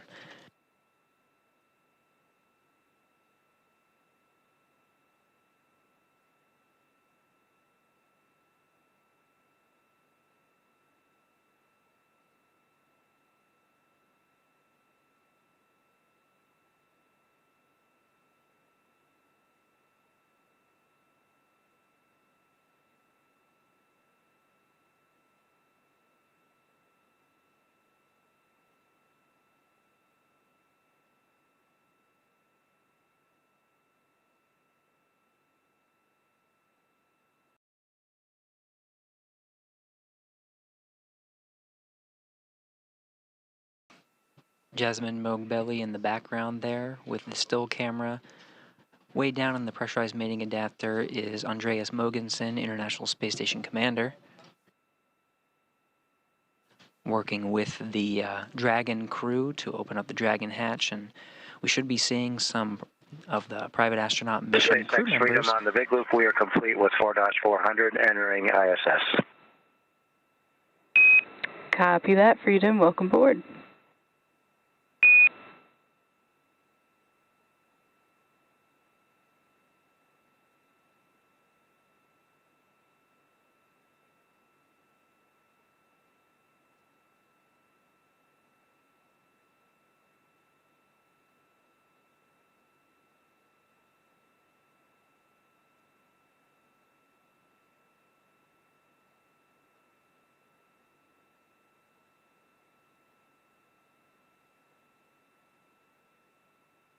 Coming together first through the hatches, Marcus Want and Alper Gezerauchi of Sweden and Turkey, respectively, being greeted by the crew of Expedition 70.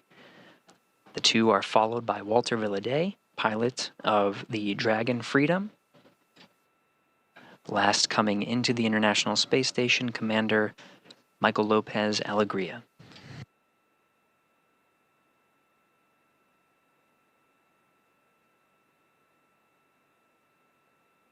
"11 crew members representing 7 nations now on board the International Space Station.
Again, 11 crew members on board the International Space Station now, representing Expedition 70 and the Axiom Mission 3 crew. We're now in a short handover period. We should be regaining the video and audio from the International Space Station momentarily to celebrate with the crew the welcome of Axiom Mission 3 to the International Space Station. With the crew now on board the International Space Station, all hatches open between the Dragon spacecraft and the International Space Station. Once we regain video from the International Space Station, we should be preparing for setting up a welcome ceremony. All 11 crew members will gather for some remarks to commemorate this moment.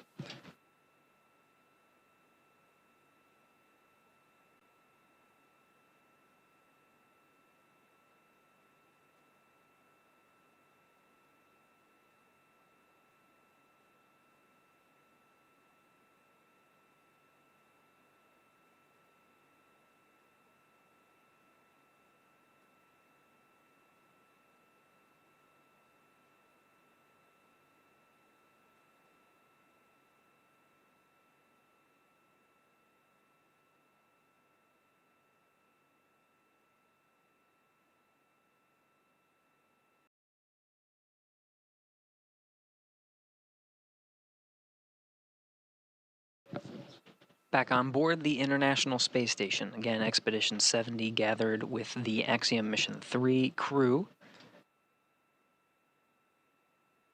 all chatting ahead and having some initial remarks amongst each other before we begin that formal welcome ceremony.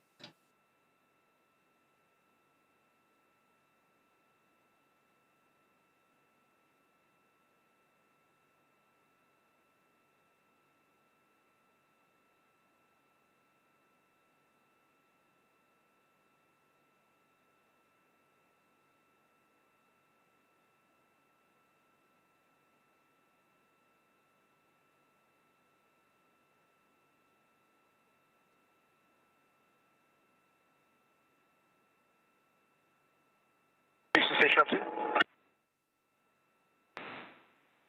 With you on 2. We'll go on time for the event, so at 35. We copy.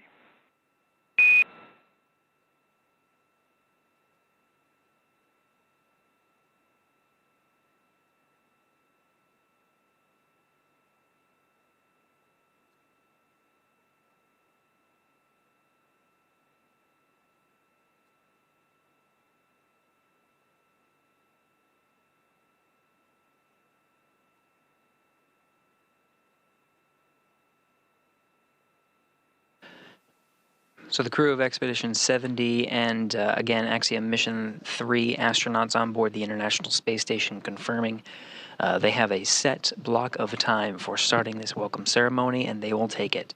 Right now, 6:20 a.m. We should be starting that welcome ceremony in 15 minutes.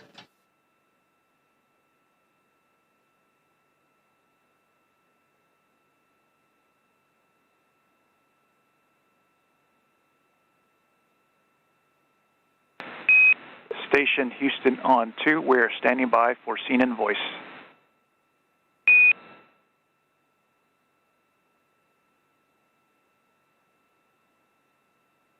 Copy, I just need to change the batteries. Just a second. We copy.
Multinational crew currently gathered in Node 2 ahead of the welcome ceremony. We're expecting that to start at 6:35 a.m. Central Time. Jasmine Mogbelli, a NASA astronaut in the foreground, speaking with Oleg Kononenko, Roscosmos cosmonaut. To his right is Roscosmos cosmonaut Konstantin Borisov, speaking with Walter Villadei of Italy, and the pilot of Dragon Freedom for Axiom Mission 3. Expedition 70 member Nikolai Chub coming into frame behind Mogbelli.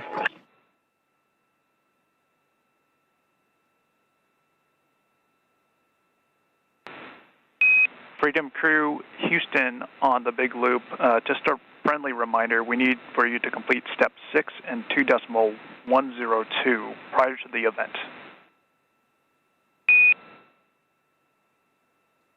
Yeah, Houston, this is Freedom on the big loop. We are complete with 6.1. Your go for IMV fan activation. Copy, we'll get it in work.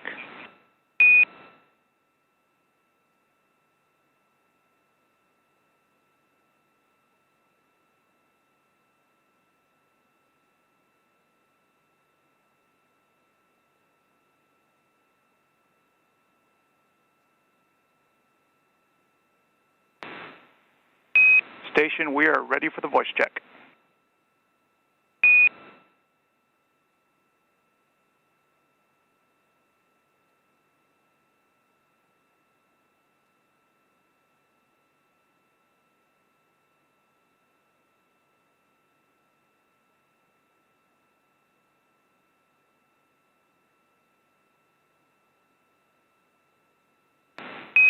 Thanks, Andy. We can use another 10 count, please.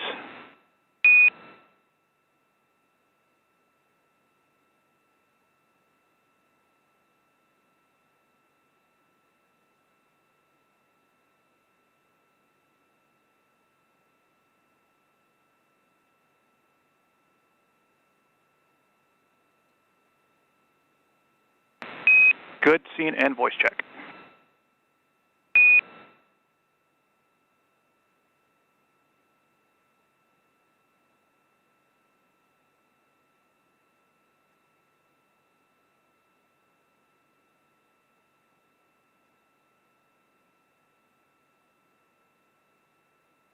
As is typical with in-flight events aboard the International Space Station, conducting a scene and voice check, and we're seeing more members of Expedition 70 gather ahead of the welcome ceremony. Of course, we still have Commander of Axiom Mission 3, Michael Lopez Alegria, and the mission specialists that were aboard Dragon Freedom, Alper Gezerauchi, and Marcus Want. In frame here, we have pilot Walter Villadei of Italy. To our right, his left, commander of Expedition 70 aboard the International Space Station, Andreas Mogensen of Denmark. Going right from there is Konstantin Borisov and Oleg Kononenko of Roscosmos. Continuing around the circle, Laurel O'Hara and Jasmine Mogbelli of NASA, and on the left, Nikolai Freedom Chu, Crew, Houston on the big loop. You have a go for 2.102, steps 6.2 and 6.3.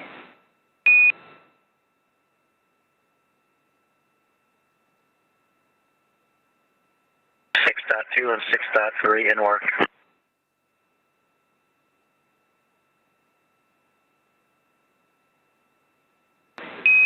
And to clarify, Freedom, you have a go to complete the rest of step 6.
Again, we're tracking towards the welcome ceremony of all 11 crew members on board the International Space Station, starting at 6:35 a.m. Central Time.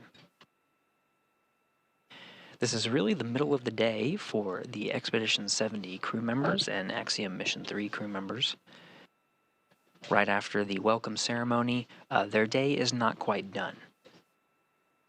All crew members will participate in an initial International Space Station safety briefing, just to ensure they're up to date with the latest information and the freshest information as they proceed about the rest of their day. Some of the crew members will then enjoy a lunch, while the remaining crew members are briefed by the International Space Station Expedition 70 Commander Andreas Mogensen, who will brief the private astronauts who have just been welcomed on board the International Space Station Axiom Mission 3. Astronauts will get a briefing from the commander. Afterwards, the Axiom Mission 3 astronauts will proceed with cargo unloading and some initial experiment and equipment setup before the end of their day.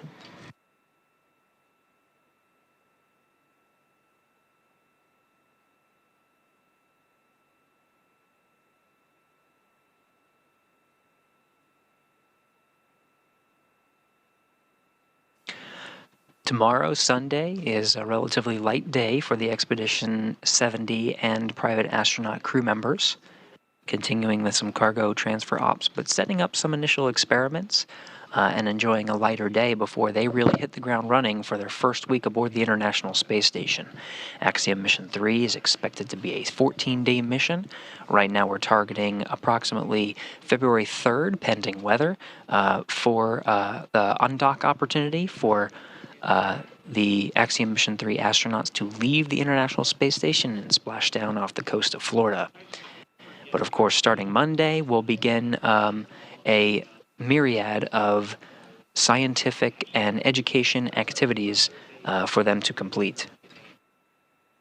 All this work has been timelined in months in advance to coordinate the schedules of 11 crew members on board the International Space Station to ensure there is a seamless transition of using different scientific experiments and facilities, and that 11 crew members can get an incredible amount of science and discovery done in a short amount of time.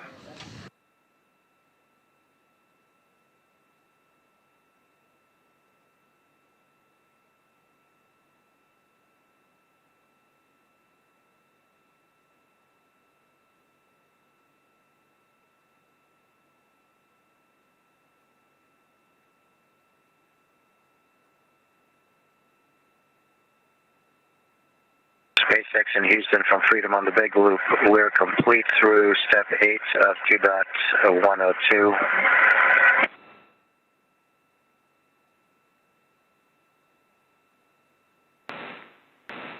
Houston copies. And SpaceX copies.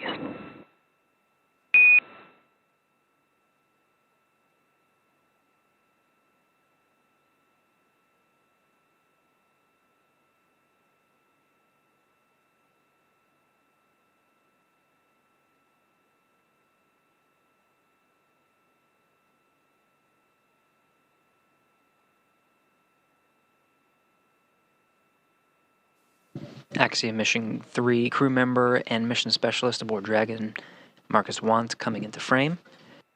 We'll start seeing all 11 crew members come into frame as they close out some of their activities. We're expecting to begin the welcome ceremony on time in just about 3 minutes.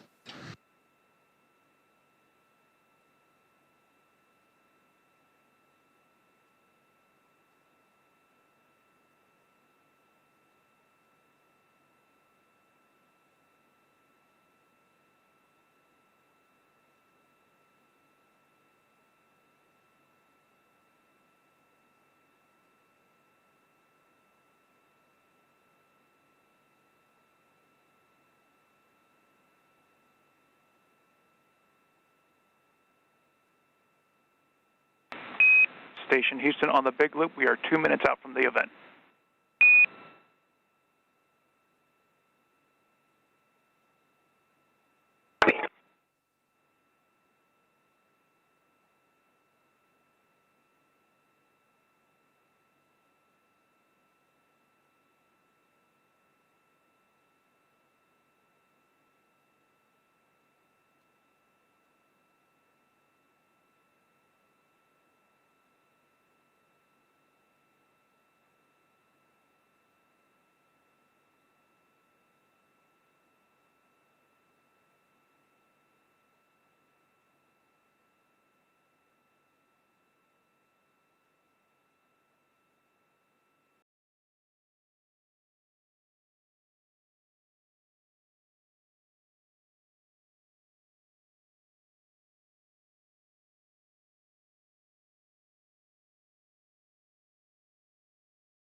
Station, this is Houston. Are you ready for the event? We are ready for the event. Please begin the welcome ceremony.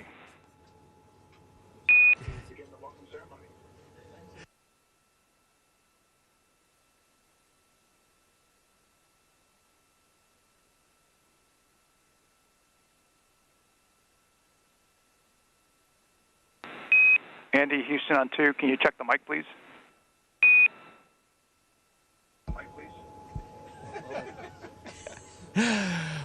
On behalf of the Expedition 70 crew, I'd like to welcome Axiom-3 on board the International Space Station.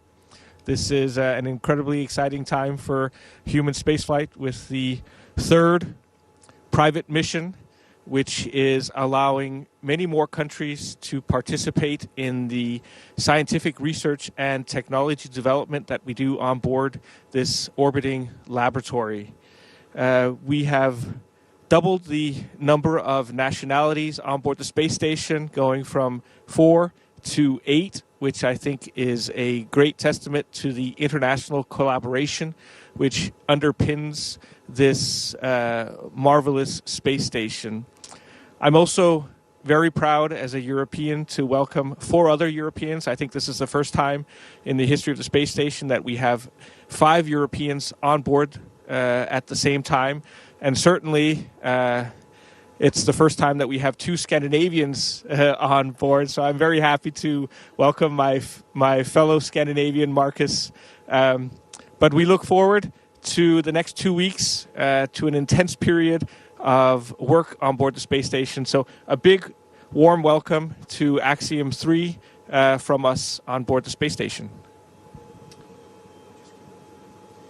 Thanks, Andy. I think you said it very well. This is really a symbol of how Axiom, in conjunction with NASA and all the partners, is working to expand human access to low Earth orbit.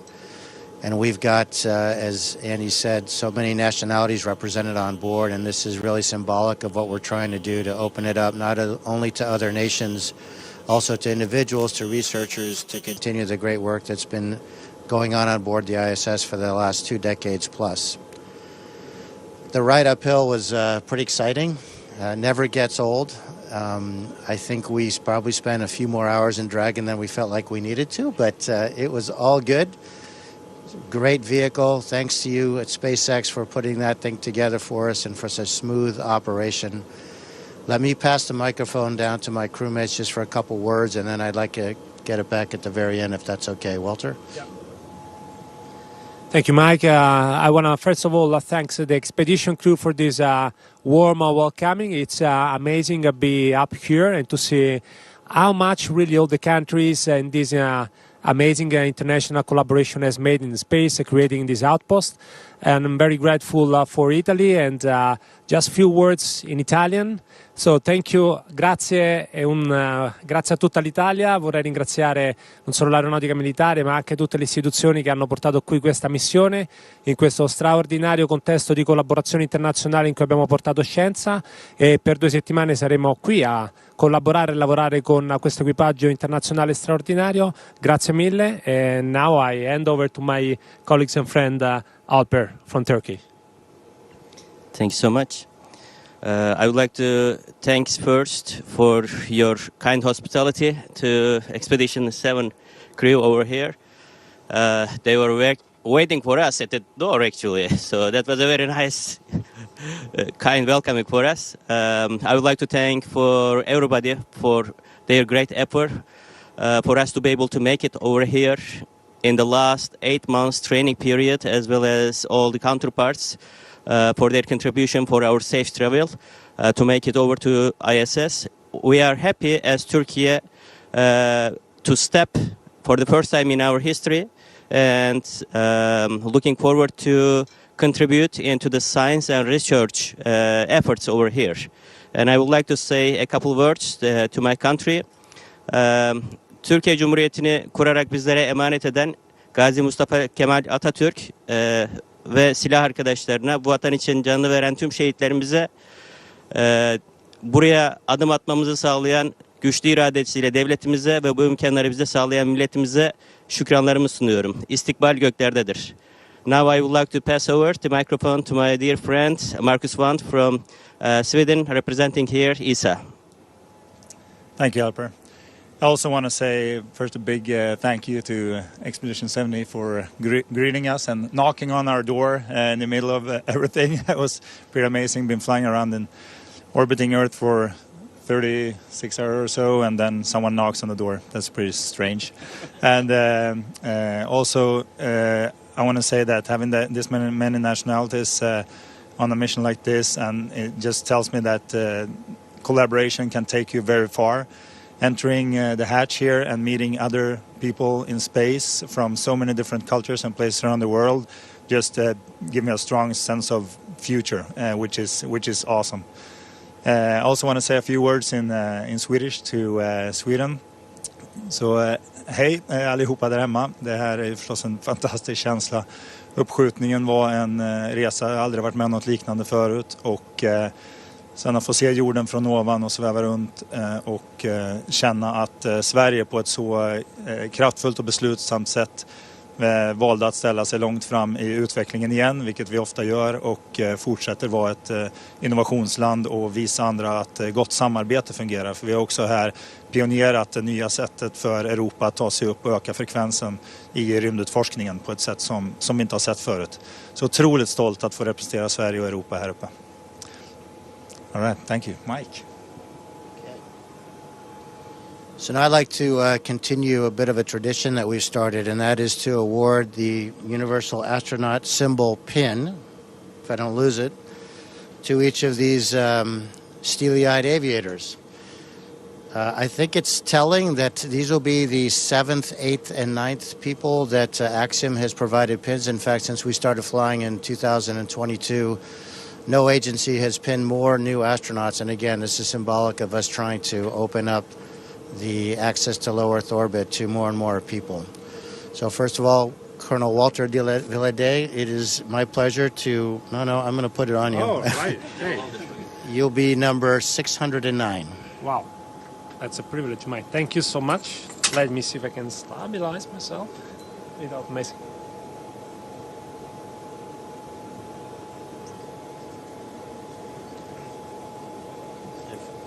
You guys can, if you can slide down and have these guys slide here. Thank you. This is a real pleasure to award this pin to the first Turkish astronaut in history. I don't think I need to say anything more. Alper. Can you hold the microphone? Yep.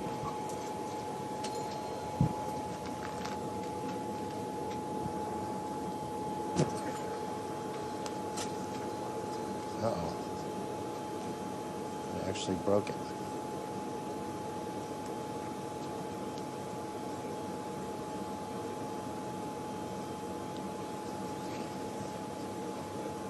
There we go. And finally, Marcus. Thank you, Andy.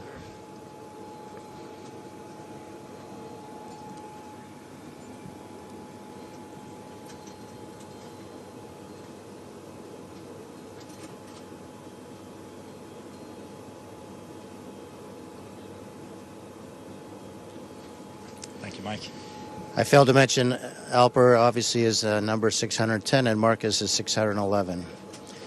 And finally, I want to thank all of you guys again for welcoming us aboard. I know that it's tough to have guests in your house, and we promise not to spill any red wine on your white carpet. Thank you, Andy. Once again, welcome, and we look forward to working with you for the next 2 weeks. It's going to be an incredible mission, and we're excited to have guests.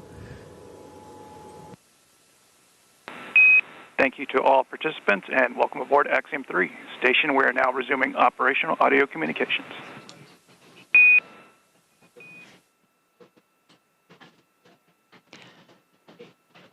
All right, 11 astronauts on board the International Space Station working together for science and discovery. It's going to be a very busy and jam-packed couple of weeks with a full space station, but certainly nothing that can't be handled. This will be the third time we have a private astronaut crew on board the International Space Station, the third time we have 11 astronauts as part of this mix as complement of private and government astronauts, and of course the private astronauts representing their own governments, expanding nations to 7 nations right now on board station, conducting science for the benefit, really, of the world. For that, really, that will conclude our coverage here in Mission Control Houston before, of course, the expedition crew and the Axiom Mission 3 astronauts. Really, the journey has just begun. So that'll wrap it up here in Houston. I'll toss it over to Kate for some closing words from Hawthorne. Thanks so much, Gary. It really was so wonderful to see them all together. Some really nice words there from our commander, MLA. But on that note, we're going to wrap up our live joint coverage of AX-3's arrival to the International Space Station. It's been an honor to support the Axiom-3 mission thus far. We wish Marcus, Alper, Walter, and MLA a successful time on station, and we look forward to joining you when it's time to return home. Yeah, Kate, from launch to docking, it has been an absolute pleasure sharing this desk with you again, so thank you. Over the course of the crew's time on station, we will be producing mission updates from Axiom's Space Station Development Facility, with Commander Lopez Alegria sharing highlights and special moments with Walter, Alper, and Marcus. So please be sure to visit axiomspace.com and follow the Axiom social media channels for real-time updates. And with that, on behalf of SpaceX, Axiom Space, and NASA, thank you all for tuning in to watch from wherever you're watching from. With that, good morning, good evening, or good night.